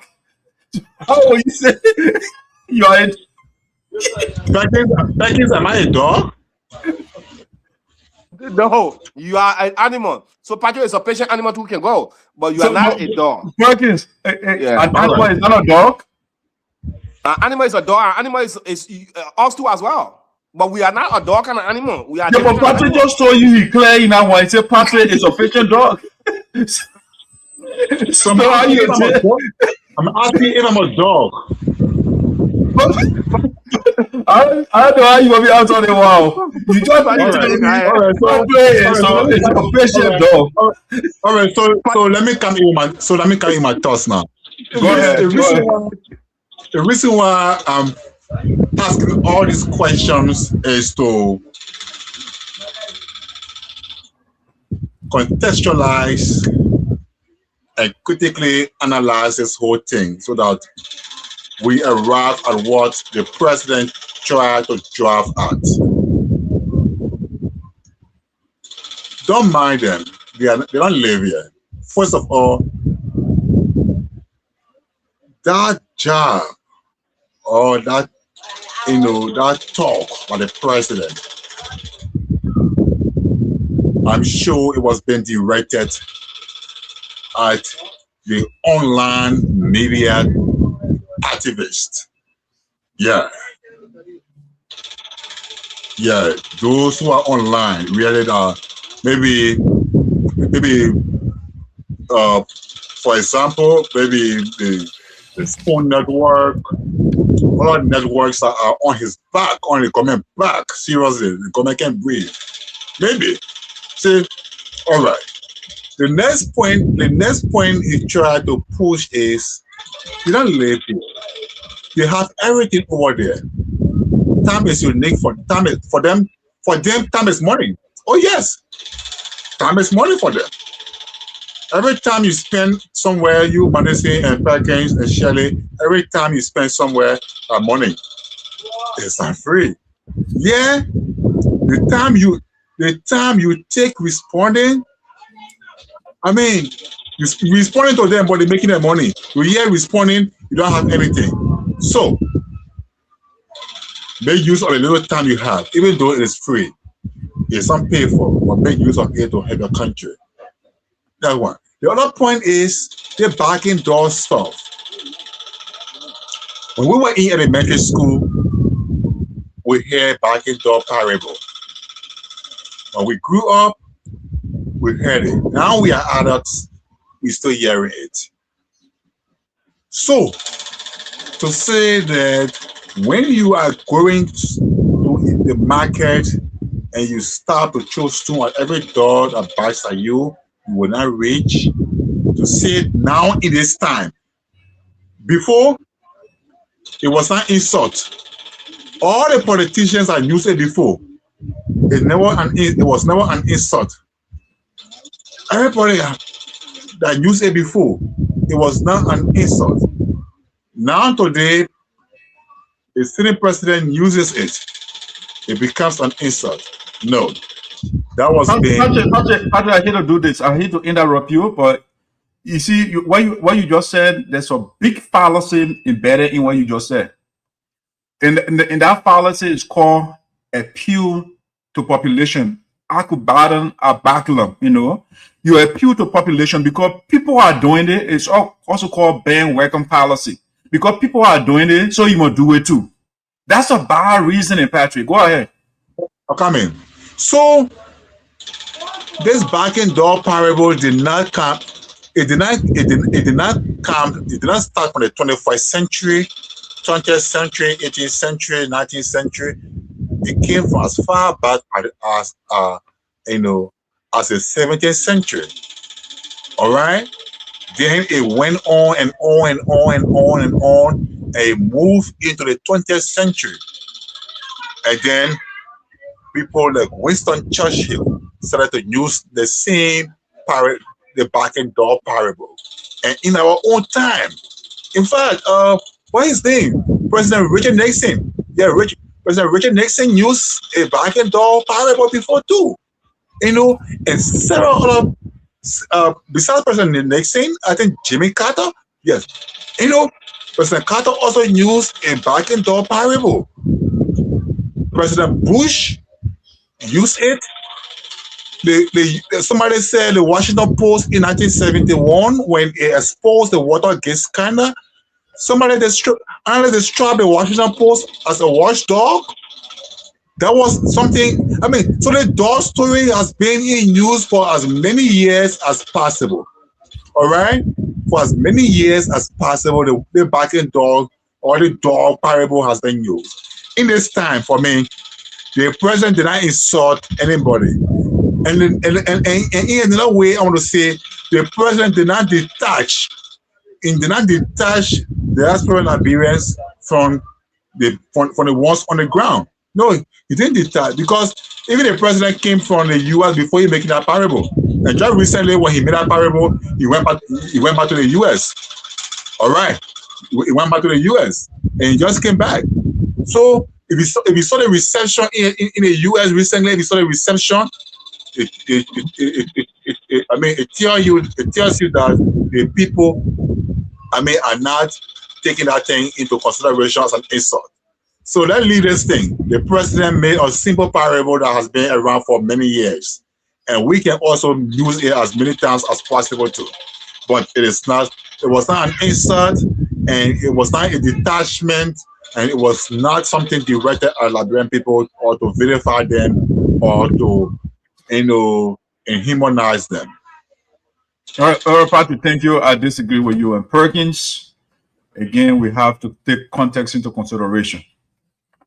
Patrick, you appeal, your defense is border on appeal to authority. Richard Nixon did it before, and so Boakai can do it too. Appeal to history. Oh, that's something that had been done way back in DJ Robert days, so we can do it too. Then appeal to population. Plenty of people did it. So Joseph Boakai, that's the bad reasoning. It's not convincing. I think the president is considered to be an elder. By the way, let me give my own dog parable. Patrick saying you started with your dog parable. I used to have may so rest in peace, E. Madison Guion. I don't know, he just passed away. He was a lawmaker in Liberia. He taught me English. So Patrick, your hair on camera right now. You got. You need to get the parable right. When we are making noise in class, when you come here, you say, one who wakes a sleeping dog should get ready for a barking dog. That was his dog parable he used to give us. One who wakes a sleeping dog should get ready for a barking dog. All right, so we are into dog parable all over the place right now. All right, but I think context matters, right? Because when you are writing or speaking, especially when you do college composition, the people will teach you something called writing thesis statement. Okay, the thesis statement is the main idea, and what comes after that is supposed that main idea. Joseph Boakai premise was people are criticizing and they don't live here, and then the next thing that follows, that dog when walking long distance, don't listen to them. Okay, so a reason to, when you look at the thesis and the words that follow it, you know that you are referring to the people as dogs. Now, you said it was a parable. Okay, I agree. It's a parable. It's a metaphor. It's a figure of speech, whatever we want to call it. But what I would tell you is that's a bad figure of speech. Okay, that was a bad taste, especially when you are a political figure. And there is something we learn in school too, Perkins and Patrick. They say you have to know your audience, right? When you are speaking or you want your message to resonate, you know your audience. You don't just go and go among elder people that didn't go to formal school and you start speaking BB book, right? For example, or you go among children and you start giving all these different parables like your man Jesus used to do. You confuse the people. That's a bad way of communicating, okay? So you have to know your audience. President Boakai was addressing his supporters and his non-supporters, okay? But more so, that speech was directed at the non-supporters because they are critics. The people are criticizing, all right? So it was the critics that he was referring to. I mean, you talk about, oh, the man came to the U.S. and people went there. I agree. Guess what? He has his supporters here. And that statement was not referring to his supporters. He said critics. Okay, the critics are don't mind them, they're barking dogs. You know, so basically that's what you are saying. And I think when you are a national leader for the people, your parable should be carefully selected. All right, it should be appropriate to the occasion. But what he did was that parable was not germane to what it was first of all dehumanizing. You cannot use a quadruped to draw an analogy to a biped. We are two lucky animals. You're talking about two lucky animals, and then you take four lucky animals and compare to that. That's dehumanizing. You're calling your dogs. Basically, that's what it is. You have to also understand, Perkins, we don't want to insult people in plain speech alone. We can also, when they say some of the diplomatic language or intelligent way or insulting somebody, right? That's what Joseph Boakai was doing. He doesn't have to counter you, say, Perkins, you are a dog, or dog, you are a dog. You know, he can use another way to say that's the same thing that he can say raw, he can embellish it another way and say it to you. That's what you are doing to the critics. And that is unacceptable. But the president of our country, he's using animal to call us dogs who are backing at you because we are criticizing you. If you don't want to be criticized, then leave the presidency. When you are a private person, nobody will criticize you. You will not have the dogs backing at you. But in as much you are in our seat, definitely you'll be criticized. So you don't call people names. Okay? So that's why you have to be careful. Because again, the elders are wise people. So he has to be careful. I think he said that of the people. I don't think it was written down. If there's something that was written down, whoever wrote that thing should be fired. You know? He cannot put that stuff in the president's speech. But that's something that he said extemporaneously. You know? Just the same way he brought the other door. You see, the other second door parable, it was good. It was good. You see, we say what we have here, they focus on this instead of what is far away. So the door had a bone in your mouth, right? And it saw it was over the river or whatever, and it saw the bone in the same bone on it, but it was bigger in the river, right? So it let it go. Now it won't go for that same bone. It goes. So what you have, so it makes sense. It's appropriate. So you have to look at the context in which you use the parables. And also the president, he selected the wrong parable, and he selected the wrong parable for the wrong time. Or I don't know, maybe I'm not saying it the right way, but the timing of that parable was not appropriate. That wasn't the right way to use that parable, you know. But Perkins, you put your hand, you want to say something, go ahead. Yes. So you said the second dog analogy was appropriate. Mm-hmm. That's what you said, right? Yeah. Exactly. So now let's go to that. So before he make that analogy to the dog situation, or maybe after you mention the dog, this is what he said. Let me play in. Let's listen to him. And we miss the opportunities we have here. Yeah. I always talk about the dog that crossing the bridge with the bone in the mouth. And you look in the water and see another dog with a bigger bone. And you grab the one in the mouth. You look at the same bone in the water.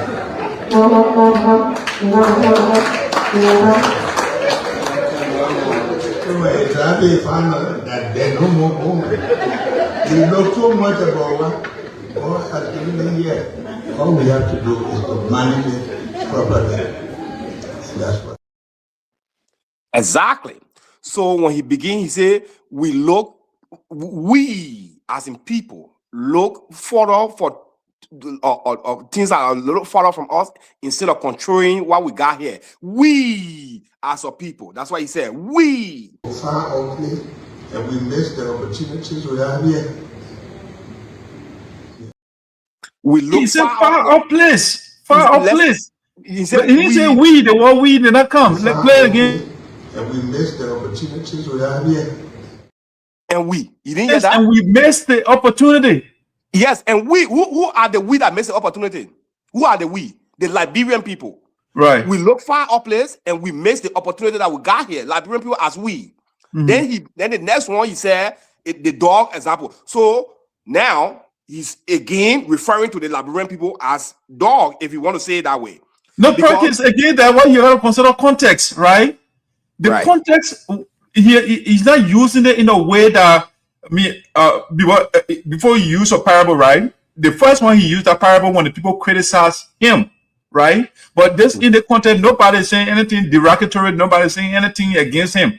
So at that point, the context is okay. But when somebody criticizing you, I'm criticizing you, and you take something that is dehumanizing and apply it in that context, then it's not appropriate.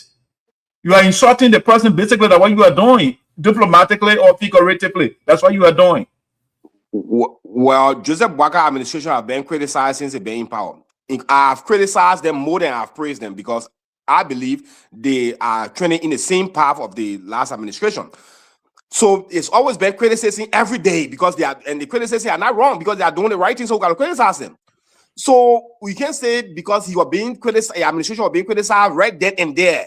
So that's why he used it to insult the people. No, those analogies align with the situation. Don't mind them. They don't live here. We live here. We know what we want for our people. When you are walking a long distance and you have a lot of dogs barking at you, if you...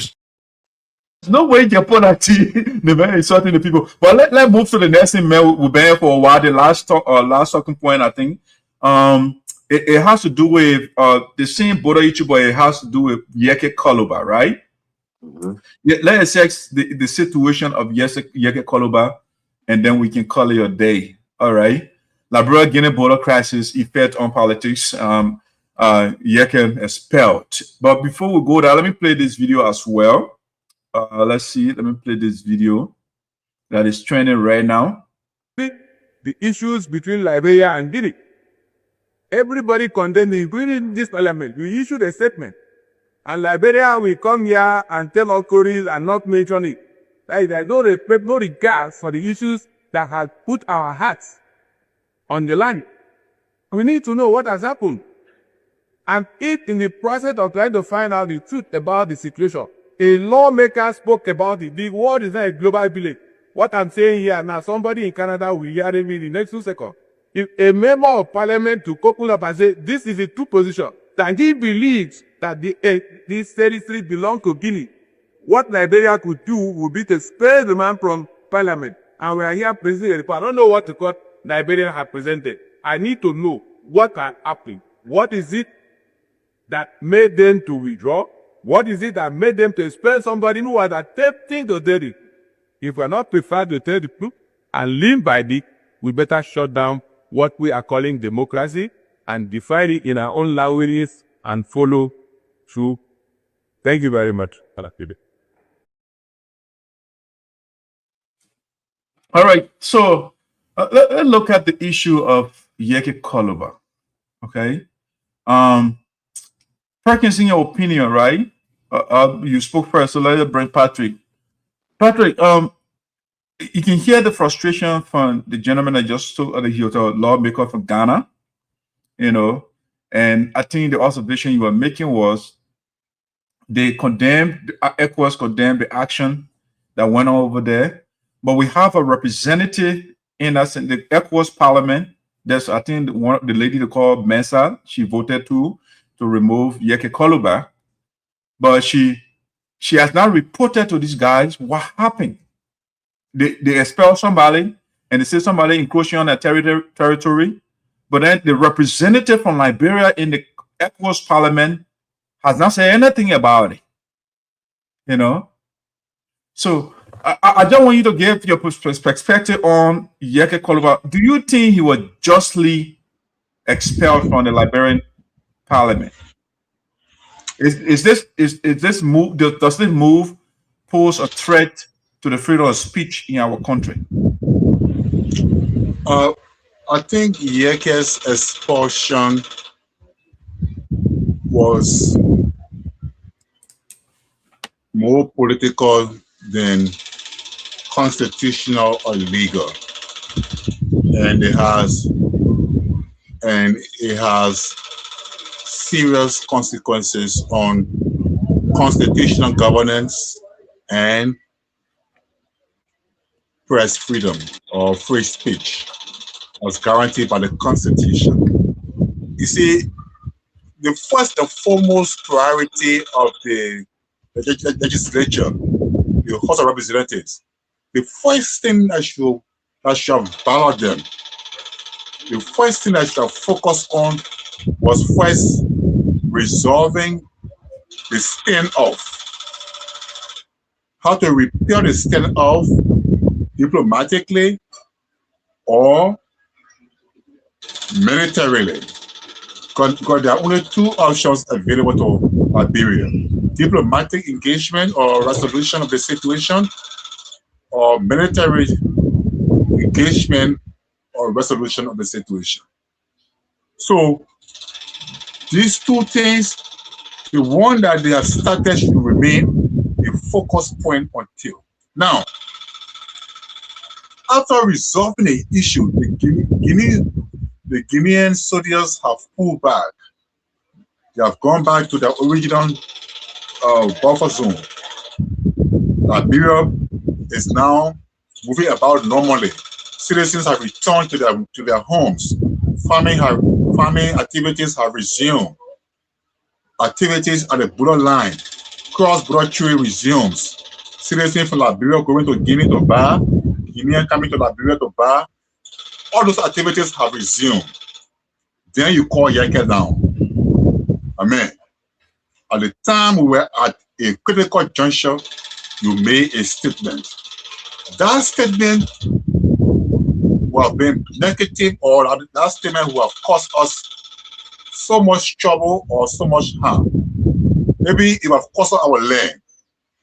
You are now being investigated. So now Yeke now will be before an investigative panel. And you know why he made that statement at the time the country was in crisis. So justifying his statement or unjustifying his statement now, the punishment can be prescribed.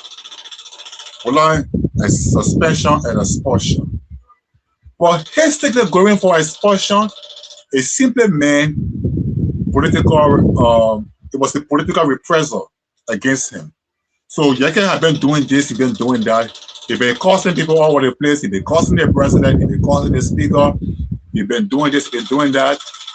And so a simple point was just found against them. And I feel, I mean, they went beyond the bound. They crossed the line. They went too far, and, you know, by exploiting Yeke. I don't agree that Yeke should be a representative. No, I don't agree. For me, why? I didn't agree that he was there in the first place, but the people voted him. Now they chose. Why you shouldn't be a representative? Why you don't want Yeke as a representative? Well, Yeke is mentally retarded. And so, to be representative, he was very unfit. Patrick, how do you reach that conclusion? What scientific medical evidence are you looking at? The utterances say it all. I don't need any rocket scientists to tell me. The utterances say it all. If you are rude, then you are crazy? You're mentally disturbed when you are rude? Why would be rude if I'm not mentally disturbed? You don't have to be mentally disturbed to be unintelligent, to be rude. So then what makes me rude? So then what makes me rude? What makes me rude now? If I'm not mentally disturbed, what makes me rude? You don't have to be mentally disturbed to be rude. Okay. I was not born rude. I was not born rude, right? I was not born rude, but then I became rude. I was not born rude, but I became rude. So then, what makes me rude?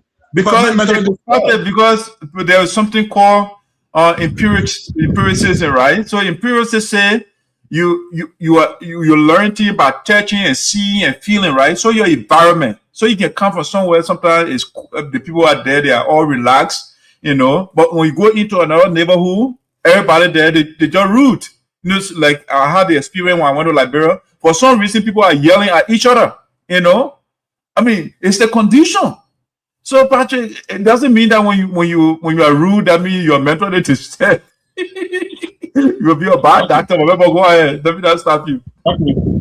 Then the other reason why you should not, the other reason why I believe it should not have been a rabbit.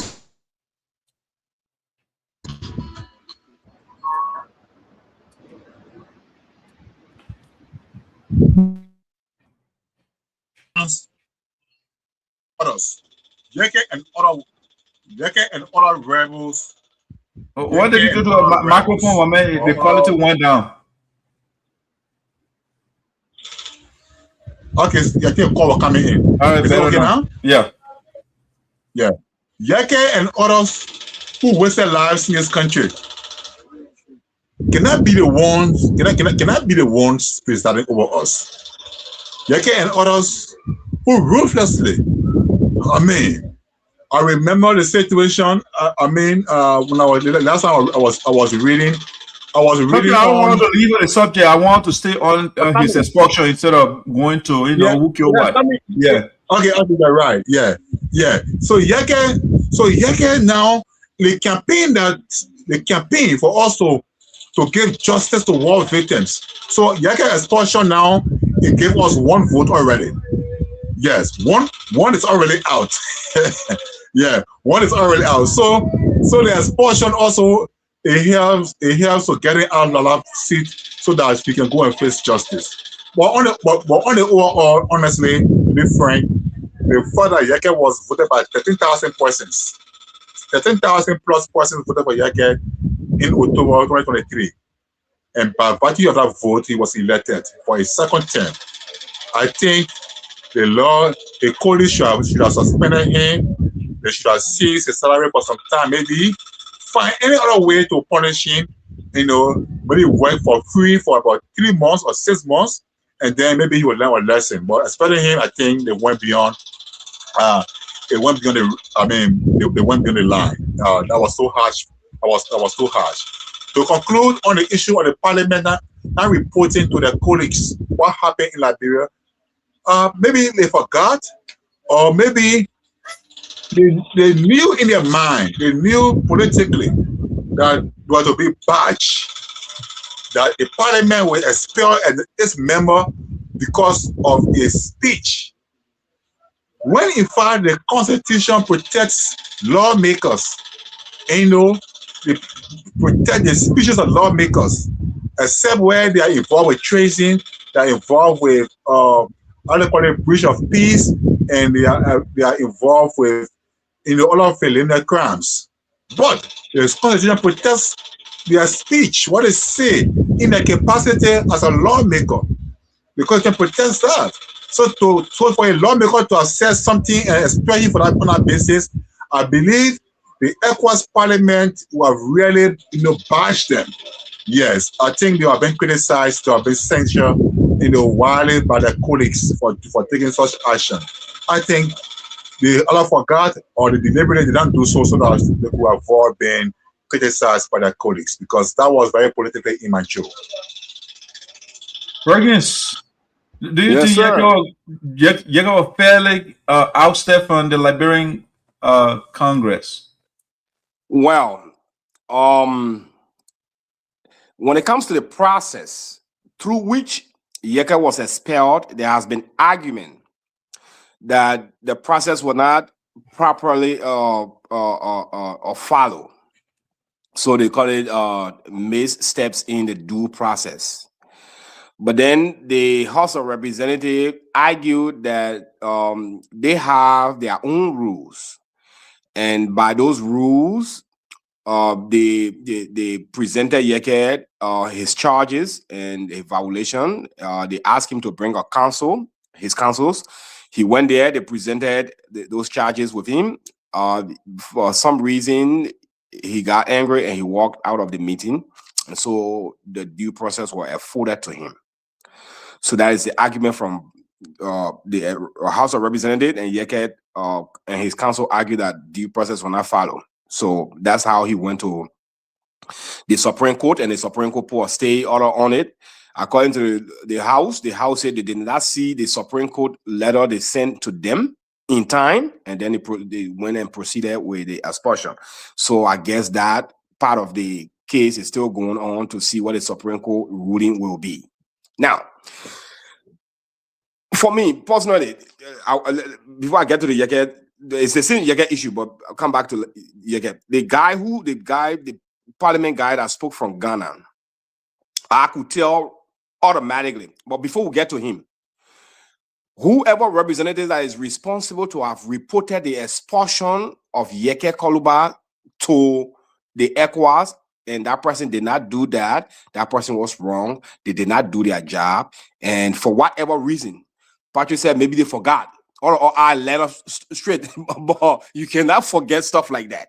They deliberately did not report the incident or the situation because they wanted not to maybe not answer questions or go through with whatever the case is. But having said that, the guy that spoke, he spoke very biasly. Is that a good English? Because this is a man who said Liberia expelled a lawmaker for attempting to tell the truth. What truth does he know? So he's telling us that by Yeke telling the whole world that the land that Liberia have controlled since our independence and Guinea have infringed on, by Yeke telling the world that that land belongs to Guinea, that is the truth that Yeke is saying, for which Liberia is silencing him. That particular man should not be in the Ghanaian parliament. He himself should get expelled like Yeke because he speaks with immaturity. He doesn't have the fact. You don't know what Yeke is saying is true. And he says Liberians are expelling Yeke because he attempted to say the truth. But Perkins, do you think he didn't do a research and just want public to say that? I don't think, because the way he spoke, he didn't do a research. But now, I don't know what the issues between Liberia and Guinea. Everybody condemned it, including this parliament. We issued a statement. And Liberia will come here and tell all Koreans and not mention it. Like, there's no respect, no regard for the issues that have put our hearts on the line. We need to know what has happened. And if in the process of trying to find out the truth about the situation, a lawmaker spoke about it. The world is not a global village. What I'm saying here now, somebody in Canada will hear me in the next 2 seconds. If a member of parliament to Kolubah and say, this is a true position, that he believes that this territory belongs to Guinea, what Liberia could do would be to spare the man from parliament. And we are here presenting a report. I don't know what the court Liberia have presented. I need to know what happened. What is it that made them to withdraw? What is it that made them to expel somebody who was attempting to tell it? If we are not prepared to tell the truth and live by it, we better shut down what we are calling democracy and define it in our own languages and follow through. Thank you very much. Doug. Yeah. That guy, he's speaking from emotions and he doesn't understand the issue. He is not saying that the land belongs to Guinea or the land belongs to Liberia. And we all know the land don't belong to Guinea. So for him to make that statement that Yeke was attempting to say the truth and that's the reason why Liberia expelled Yeke, he was wrong. Now to Yeke issue, when Yeke made that statement, I said automatically, I posted on Facebook and I said for that statement that Yeke have made, Yeke should be arrested, investigated, interrogated, and incarcerated for a lot of years. Now, I can agree when Patrick says, maybe the House of Representatives should have waited for the issue to subside and then bring Yeke to the table. Yeah, that could be another way of doing it. Maybe that could be the better way even. So I understand that part. But Yeke, you, Doc, me, Perkins, Patrick, or Shirley, or any other Liberian, we are a regular citizen of Liberia.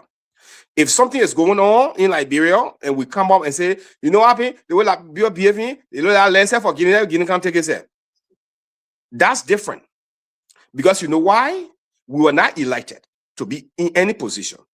We did not sworn an oath upon taking on office to the Constitution of Liberia to uphold, protect against all enemy, foreign and domestic. That is the oath you take to or take power as a representative or a senator or a president. So for your country to be in crisis and then you come publicly, what it pisses me off more was the fact that Yeke said, according to the survey that he did, Yeke, you are not a surveyor. You do not work for LRA, Liberian Land Authority. That is the agency that is responsible for land mapping and surveying in Liberia. You don't work for that agency. You are a lawmaker. For Yeke to come and say, according to my survey, who are you? What survey you got? According to my survey, the land belongs to Guinea. I honestly believe for that statement, Yeke should be in jail by now. That is 100% craziness. The Guineans can use that statement, and even if the Guineans don't use that statement in any way whatsoever, this is a man who have gone against the oath that he sworn to protect the Constitution of Liberia. I can remember after 9/11, when George Bush said, we're going to Iraq, there's weapon of mass destruction. UN sent inspectors. They did not find weapon of mass destruction. Congress still authorized the war because Congress has the power here in America to authorize the war. Do you know why? They wanted a payback by all means from the terrorists that attack America. And so they authorized the war to go. In the time of crisis, I don't care which political party you are from or where your criticism is from the policy, you swore an oath to defend and protect your nation. After that, we can come in-house and tell them, say, listen, if we really do our research, maybe that land belongs to Guinea. We can discuss that in-house. But for you to go publicly and say that, that is the betrayal to the highest form. Yeke should be in jail. And then I'm pissed off that a Supreme Court will send a standoff to the House of Representatives. It's just that sometimes it's too wrong can make a right. This is the same Supreme Court that got Prophet Key in 6 months jail because he insulted the Chief Justice. You are the interpreter. You're supposed to be the sole interpreter of the law. You are the first person to break the law. And then when time comes, another branch of government violate the law, then you want to step down and now you want to protect the law? Like I said, two wrongs can't make a right. But that is the kind of country we got. The Supreme Court, if it was an individual thing, or if I was a senator or a representative, I tell them, say, we saw your letter and we're not listening to you because you were the first to violate the law by putting Prophet Key in jail. So do not send any letter and we're not answerable to you because that's how you want to run the country. But besides that, Yeke should not be running around uncounted toy, campaigning. For that statement Yeke made, Yeke should be incarcerated by now. And that's my take on that. Thank you, President. Well said. Yeah, I want to start. I want to start from where you quoted the Constitution somewhere, talking about the oath of office. You know, those that are leading the country, they took oath to defend lives and property. I agree with you. But you see, Perkins, when your application of the law is one-sided, then it becomes a problem. So you have, during the middle of the legislative conflict, the Kolubah fight. Yeah, you have the Kolubah fight, Patrick, and in the middle of that fight, the Capitol building of the country was set ablaze. Perkins told us those guys took oath to defend life and property. A major structure in the country got burned in the middle of lawmakers fighting each other. And those big guys that were taken to whatever beach they call it, today as we're speaking, they're walking around. Nobody has been held accountable. So if we want to say, okay, we took oath to defend life and property, that it should not be on a Yeke. It should go across the board. So, while I agree that Yeke's speech was reckless, and all across the board, Patrick, you just said the man is mentally retarded. Okay, when somebody is mentally retarded, why you take what he says seriously? The man is not a normal man, as you said. And it's all across, I hear that all across the board in the country. Yeke is not a normal man. Okay, if he is not a normal man, why you take an utterance of an abnormal man, why you take it seriously? But here's what I'm seeing, right? Patrick, here's my view. I am seeing intolerance on every time the Unity Party is in power. I see intolerance. All right, I see that. Honor Ellen Johnson Sirleaf's sedition was shot at, killed for carrying, I think, casket or something. Some of those guys were killed. Okay, and Honor Joseph Boakai, even Honor Ellen. The same Henry Costa were put behind bars. They were put in jail. Okay. Now Joseph Boakai under the same Unity Party government. The Yeke Kolubah insulted George Weah for 6 years. Yeke never went beyond bar. Or bars, if you like. Under a Unity Party government again, we are seeing Yeke in jail. We are seeing Prophet Key in jail, even though that same guy was insulting Joe Weah for 6 years. So what I'm seeing when the Unity Party government comes to power, freedom of speech, especially those that are very, very vocal and critical of the government, they try to shut them up. Even Henry Costa right now, he is quiet in the country.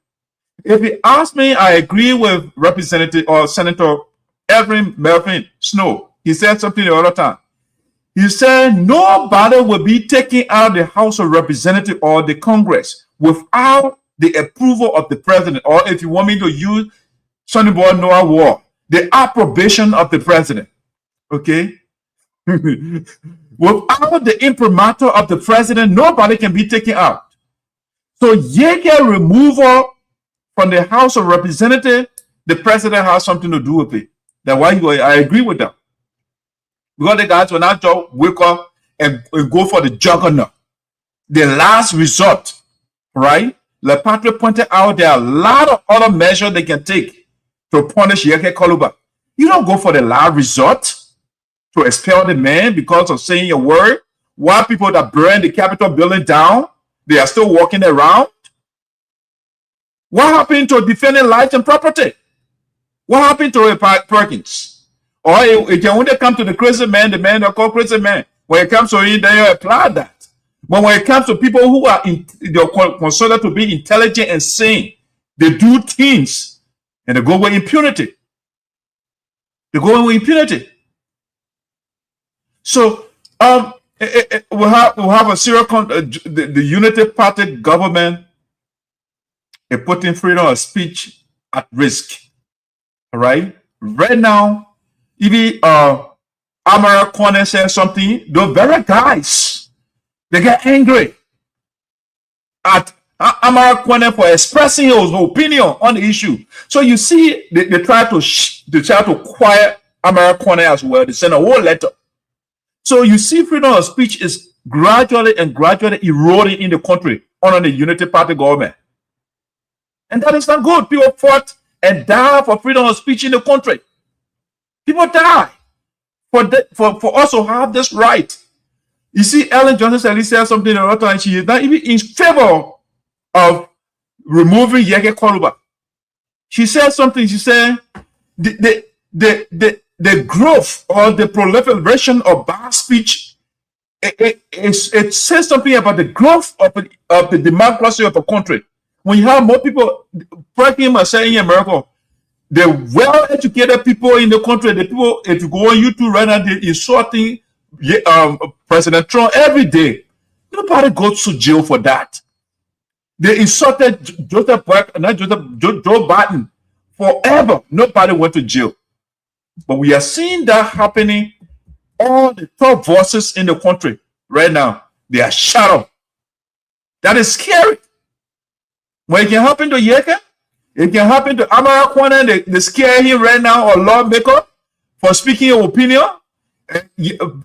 Prophet Key, he's in jail for Marcos. Things are all over the place. Do I support it? Definitely I don't. But again, when you are in a democracy, you don't have everybody to conform to do the same thing. That is not if everybody is doing the same thing, that means you have a dictator who telling people how they should do things, how they should talk, how they should speak, you know, that how the dictatorship can start. The first thing you do, you shatter all the major voices in the country. That how dictatorship can start. That's what dictators do. They don't want people to criticize them. The stronger voices in the country, they go there, they get them mute. So right now you have the country. Perkins, you said a thing, you said something that I agree with. Yeke Kolubah, a recent visit around the country, what are you doing?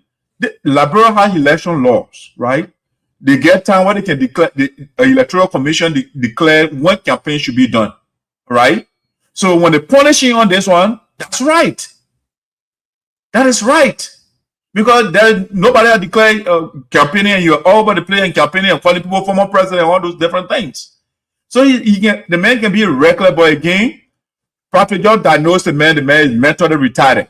So why are you battling with a mentally retarded man? I mean, Pastor, somebody get a comment here for me. So while we want it down, I think we've been here for a while. So, but somebody got a comment here for you. I wanted to share with you. So, Kate said, you can be both rude and intelligent. Rudeness has nothing to do with mental health. I don't know what I necessarily agree with that second sentence, but let's go. Also, the term you just use is considered derogatory towards individuals with intellectual disabilities. Because when you say Yeke Kolubah is retarded, she said that word you're using is disrespectful for people with intellectual disability. So, but Pastor, before you come in there, I want to ask Kid, when you read your Holy Bible, they don't use intellectual disability. They say when somebody crazy, they don't use all of it. They say crazy person. They use those words are in the Bible, so the Bible is very derogatory. Perfect, go ahead, but the question is yours. You say they want to say you're insulting people with intellectual disability. No, I am not. I'm not insulting people with intellectual disability or intellectual, deformity. No, that's not what I'm saying yet. First of all, there is something we need to distinguish, between ourselves, the regular intellectuals and people like Yeke Kolubah. For instance, on Yeke official documents, and even on the car he rode when he was representative, he got HOR. That HO is House of Representative. And members in that house are always referred to as Honorable House of Representatives or Honorable Representatives.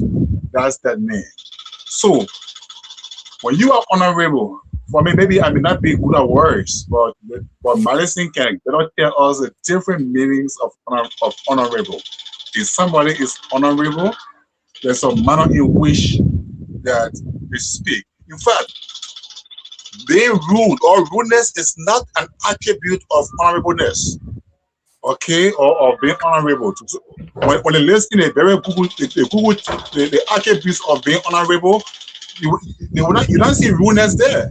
So I don't agree with you that you can be rude, but you can be, somebody can be rude, but they can be intelligent. I agree, but in the context of Yeke Kolubah, the way he speaks, the way he talks, across the floor. The last time he carried banana and peanut, he put a black belt, put a black belt on his clothes, and he said you're going to fight for Chimos in Parliament. Who does that? Only Yeke could do that, and because George Weah and the CDC horse was very tolerant at that time. I mean, they could accept anything, so he went away with everything that he did. But not in this time. So I think my choice of words, you know, it's not derogatory, and it doesn't mean any harm towards people who are suffering from intellectual deformity. Brother, thank you. I know. I want to still ask Kate too, though. So if somebody is short and you say that person is short, are you being derogatory? Yeah, you're not tall person. You're four, maybe 5'2" or 4'0". Yeah, I say, well, that person is short. Am I being rude? Now, am I being derogatory? So, Doug. Yeah. I got literally like 10 minutes left to go pick up one of the. No, we done already. We're done though. We're done. All right. So yeah, I know Patrick is in Liberia, but since I don't want to miss out on this good show, I will please let me do my closing because I'll be following the show, but I'll be driving. We're done already. We're done, man. Yeah. Oh, we done, eh? Yeah, we adjusted our agenda already. Yeah. Okay. All right. Yeah. So, but what Kate is saying in the mental health field, you do not refer to the individuals with intellectual disability. You do not refer to them as. Patrick is not in the mental health field. The mental politician as being retarded. You know, but there is no medical record that says Yake has been diagnosed or admitted or for whatever reason. Okay, so the first we got to understand. No, so, but why you calling a person man with no record? Yeah, no, she is saying in general that word is not. It's unacceptable to call somebody that word. That is strictly insultive. So you can say the man has a mental issue, but to say retarded, that is almost like, you know, we don't want to use the other word, but when you say retarded, that's extreme. You can't refer to individuals with those. Perkins, when is it appropriate to use the word? Why did they put it in the dictionary? You can use that word when somebody is retarded when they actually retarded.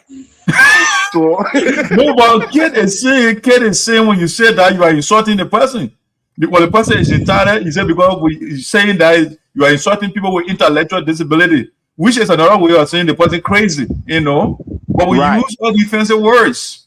Yeah, no, so that's what I was saying. Kid is speaking from a professional standpoint. In that particular field of study, you don't use words like that to refer to individuals without a problem. So that's where she's coming from. But you and myself, we cannot be held to that same standard because we're not in a healthy, or even when we are in a healthy, we are not referring to any of our clients right now. We are on a talk show and we are referring to situations and individuals that are behaving as such, and so we should call them as such. Besides that, when we get to our jobs and we see a retired man that we're taking care of, we can say, hey, well, they say, where you going with that guy? He said, I'm taking this retired guy. No, he said, I'm taking my client. To a mental hospital. So yes, kid is right. You're just saying the same thing in different words, though. That's the point, man. What the point is? You're just saying the same thing. So that's why I'm not too. That is why your English language, they got different thing, right? So you use the word diplomatic, right? There's a word called euphemism. You know, you got euphemism and they got morphemism. You know, so euphemism is saying something that is not pleasant to make it pleasant. You know, the morphemism is the opposite. You know, it's pleasant but you make it unpleasant. So it just linguistical, I call it linguistical gymnastics, right? You be back in, you know, you're just doing the same thing, flipping around. What we are doing, but again, depending on, like you write this here, Perkins, depending on your discipline, you use certain choice, you use certain words, right? Every word cannot be used everywhere, you know. So it goes back to our initial conversation, the context, right? Where you find yourself, you use the jargon. Yeah, I can't go in the health area right now and start talking about teleological, you know, ontological. Right. It's not philosophy class, so why you doing all the words? Right. So, but overall, gentlemen, we don't have a lady here. Our first lady here with us today. She's still doing her training, but so gentlemen and ladies extended to her. We had a very beautiful show. We were offline for about 3 weeks or maybe more. Right. And we came back and we pick up right where we left off, even better. So it was a really nice show. I'm looking up to next Thursday. We appreciate Dr. Simmons, who was here earlier as our guest, with her book that will be launched on Sunday on Mother's Day in Philadelphia, Pennsylvania. She said at 3 o'clock, and I forgot the location's name, but yeah, the title of her book is Healing Without Shame. And she said you can get a copy of that book through Amazon and stuff like that. We will get more information from her later on to share with our people. Maybe that book can be the one thing that you need to help you hoop to the next step if you are facing stuff like that. Like I said earlier in my question to her, it has some sort of mental issues inside the book and spiritual issues inside the book. Now, what we want to do is we don't want to mix these two. They are two different areas. So if you are having mental challenges, go see a professional. Let them prescribe for you what will help you to solve your mental problem. The pastor cannot pray Christian out of your head. That can't happen. No spiritual thing can do that for you. Now, if you are not sure which religion is to follow or how to control your life, how to not go to certain places and how to respect yourself, you can go to the church for counseling and the pastor then can guide you to that. But when you are having serious mental issues, like my brother Patrick said, with Yeke Kolubah, do not go to the pastor. He's not going to help you with that. Go to the hospital or go to the professionals there. So the doctor, she did extremely well. We'll see her that there later. Our inauguration here, it was beautiful. It was unique. If I'm not mistaken, the information that we got, congratulations to you once again, President Manneh, that this was the first time in the organization history for an inauguration to raise such an amount. Not convention, inauguration to raise that much money. So that was a record. This was a record-setting inauguration. So congratulations to the Sample people. Congratulations to President Manneh and his entire team. We have fun. It was very unique. I want to say thank you to the representative Sonny Boy Noah. He was here. He made his presence felt. And at the cookout, President Manneh directly in his speech, he turned around when he was speaking and he spoke directly to Sonny Boy Noah, and he charged Sonny Boy Noah with the responsibility of stepping in to unite the Sample people. He did that. I got it on video. So it was really beautiful. Everybody was on point. Did Noah accept to do that? Yes, Noah shook his head in agreement. Yes, Noah shook his head in agreement. But, yes. I mean, it wasn't you worried. So why would you interpret that movement of the hair as agreement? Because Noah was sitting, watching the speech. He wasn't moving his head back and forth until the president facing him and said those words to him, and then he did a head movement. That, to me, was in an agreement. Yes. Oh, so you're making an assumption that by virtue of the fact that man shook his head, he agreed. The man, when I get walking around shaking your head like Yeke Kolubah, my man, you was. But the man, that's his word, so we can't hold you by shaking your head. You know, I don't know how you can hold out there by that.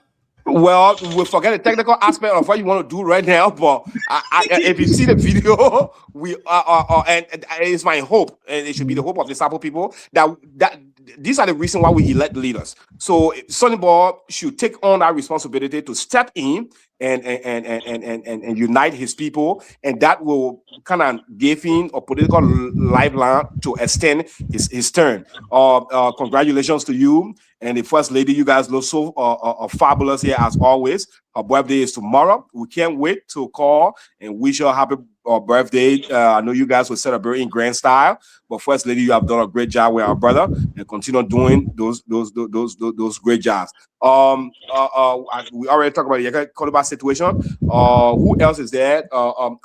Milton Teahjay. I'm not going to waste my time on Milton Teahjay. Like I said, you were talking Tabata, and nobody that wants the unity of Sample people should even listen to Milton moving forward. We will make sure when election time comes around, we'll step on the foot or on the ground. Our foot will be on the ground and make sure people that TEAHJAY never comes close to power again. And that's that. Now, what was the next thing? Quickly, let me touch on it before I move. Go ahead. Yeah, but what was the next topic again before I close out? Yeah, I mean, you don't have to outline everything, you know. All right. Yeah. Okay. So Yeah. Joseph Boakai was being direct to the message and same parable. He wasn't insulting the Liberian people. Nobody is a dog. So if Joseph Boakai say Liberian, and in my post on Facebook, I said, okay, since you want to make this out of issue, that means Joseph Boakai is a president of a country with the population of 6 million dogs, including himself. So that means everybody in the country is dog. But that is not what the president was saying. Perkins, that's a wrong way of going about it. You can say that. No. 6 million people are not criticizing. They got supporters and people that are on the fence. But you are specifically referring to those that were criticizing him. Okay, but let's look at the bigger picture and let not those little things try to distract us from Perkins, I wouldn't want you to minimize that. The office of the president is not a small office, so you can't minimize it. We don't minimize. That's a big word you use to call people to compare them to animals or animal, and you say that's small thing. I mean, don't do that. We have different views towards that, and I still hold my view on that the president was being very human and trying to disrupt a situation that is happening in Liberia. He was in no way, shape, or form insulting Liberian in whatsoever way, and that's my take on that. So it was a good show once again, ladies and gentlemen. Thanks to all our followers and listeners. We hope to see you again next Thursday as we continue on. And one thing I forgot to mention, during the pledges when people were the inauguration, when people were giving money, my Auntie Verma went and seized, because I was video recording. Auntie Verma went and seized my phone, and she said I had to donate on behalf of VSOD, and they ended up taking her out of my pocket on behalf of VSOD. They didn't put down recording, but VSOD actually played a role, and we contributed immensely to the entire process. That got to be known. No, thank you, man. Thank you. A little bit of contribution. Thank you. Yeah. Okay. Thank you so much, Perkins, for that lengthy closing. Appreciate it so much. And so let me begin my closing with an acknowledgement of the Deputy CEO. I mean, this month comes as a blessing. The month to celebrate the Natal Day and the Mother's Day. So we take note of that. Tomorrow we going to be all out. I also want to say, Uncle Milton Teahjay, thanks for joining us, Othello, and the rest of you who showed up today. And I want to say thank you so much for always coming on. And I don't have my dad for some time now. The Reverend Dr. Nathaniel G. Carter Sr. Yes, I want to say thanks to all of you for your support and everything. So in closing, I want to say that we got a wonderful edition as always, and I want to be grateful to the CEO, and his wife and everybody that makes the platform a possible one every Thursday. On our first talking point, we talk about the USAA. The name association is important because reconciliation or reunification of the type of people into one bigger group again, it's not possible without internal unification or internal reconciliation. So like we have the Unity Party, we got a Ellen Johnson City Black, and comprising the Conan and the other people that believe in the ideology of Manseli, and the Wakas Black, those who believe in the ideology of Western Waka.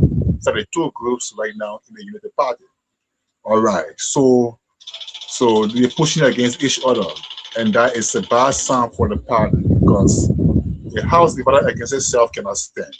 So we have the president. The former president wasn't just a president. I mean, she got this. She got their following, very very committed and loyal followers. I mean, that support and believe in your ideology. They are very important to the success of USAA. So they had to come together, meet with the balanced Black, or the entire membership, and then reawaken the spirit of unity. On the Milton Teahjay situation, we need not to talk much about it because Milton Teahjay at the moment he was given 5 years to transform Sinoe, but he took the 5 years to transform himself. I mean, he built houses in the bushes that are no longer useful. All right, all his projects were unfinished, and the bushes have covered all of them now. So he used the superintendency to give more to himself than the people. Now the people say, okay, no problem at all. Maybe you will learn from your mistakes as superintendent, and maybe make things better. He became senator for 9 solid years. You know what is so painful about senatorial failure? Why is so painful about senatorial failure? The number of years it takes. The number of years it takes to recover from failure. It's not easy. So to waste 9 years, it's not easy. So what we should be seeing from TEAHJAY right now should be round of apologies everywhere he goes for failing and wasting the people's time for 9 solid years. So no moral rectitude, no political morality, and no new ideology to tell the people and to bring to the people. So we put him on the bus, and he must remain right there. On the issue we talk about President Boakai's speeches, yes, President Boakai has never meant any harm for this country. Oh yeah. If there has been anybody who loves Liberia so much, with everything in them, President Boakai is one person. Yes, he lived his entire time here, and he still lives here.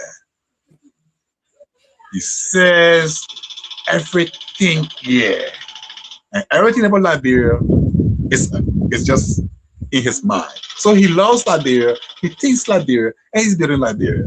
So President Boakai's love for Liberia cannot make him to insult Liberia or denigrate any Liberian. Just as he loves Liberia, he thinks Liberia and builds Liberia. That's the way he thinks Liberians, loves Liberians, and he's building and developing Liberians. So in every context, he makes way for Liberia. And we must support him, we must appreciate him for his service to the country and his development initiatives. We love him so much, and he loves us. Then we go to say, on the Kolubah's situation. The legislation went too far. It forgot the core issues. Look, this country is a failure. Yeah. And when people ask the question, why nations fail? Why nations fail? Some of the answers in the book, Why Nations Fail, can be found right in Liberia's situation. Yeah. There is no country so awkward, in Liberia. Because everything is not normal. And people don't think normally and they don't act normally. So everything is politics, hatred. People are angry. They're so rancorous when they talk to you, they cost you. It costs the man, it costs the power. Everybody is just angry in the country. Winners, losers are all angry. What is that?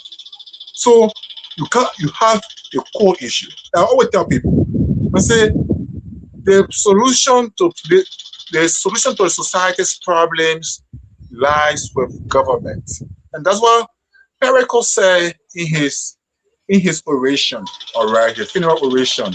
He said, poverty is not a bar, and being poor is not a shame, okay? Yeah, he said poverty is not a bar, and the fact that we are poor is not a shame. I'm trying to paraphrase it. I can't catch out the main words, but I'm going to paraphrase.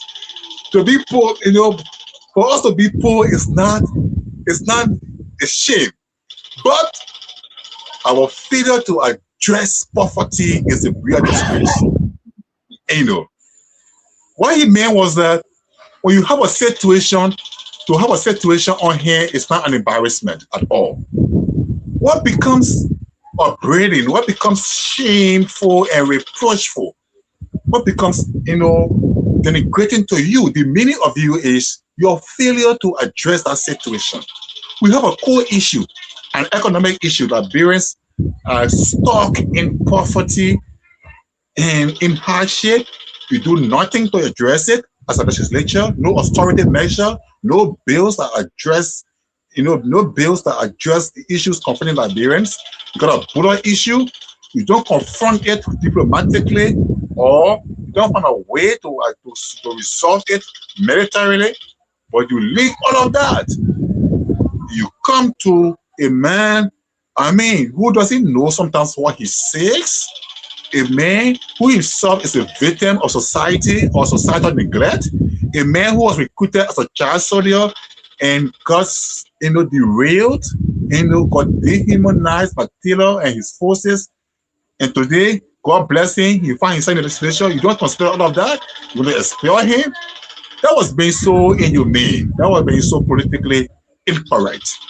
So now we hope there's something correct. Let's abbreviate the closing talk so we can let Yes, sorry, man. Thank you for doing it, man. Thank you for doing it. You stopping you. Yeah. So that was being incorrect on the part of the legislature. And for Amara side, when they tried to also hold in the whole picture too, I think that was also being inappropriate. They must give democracy a space to breathe, and governance must have a space to function and work. Again, I want to say thanks to all of you for tuning in, for following. We are back and back for good. If you're in Virginia, if you're in Washington, and all and nearby states, please make your way to Maryland tomorrow. Silver Spring is a place to be for the GTA 2026 National Convention under the leadership of Nigeria. I want to say thanks to all of you who will be there. Prepare yourself, get your tickets, get your cars, gas, and take the road if you can, or fly if you can. Thanks for being here, and we'll see you next Thursday when we have the time. All right, guys, this is how we're bringing the curtain down. I want to say thank you to all of you. Thanks to all of you. Appreciate you all. Again, I pray happy birthday to my wife. Tomorrow will be the main day, and we will do our thing. And next Thursday we'll come in and give her the laudation and the kudos that she deserves, and to celebrate her. We want to say congratulations to the president of the United Southwest Association, wonderful inauguration. I want to say thanks to our guests, Madam Dr. Sonpon, for your time and education. Perkins and Patrick, I want to say thank you so much. Thanks to our lawmaker, the Ayatollah of Sinoe County, for the 2,000 and the 100 bags cement pledge, and including the ambulance pledge. Okay, hopefully you fulfill that. Yes, man, that's how we're bringing the curtain down today. I want to say thank you all of you that are following. I want to say thank you.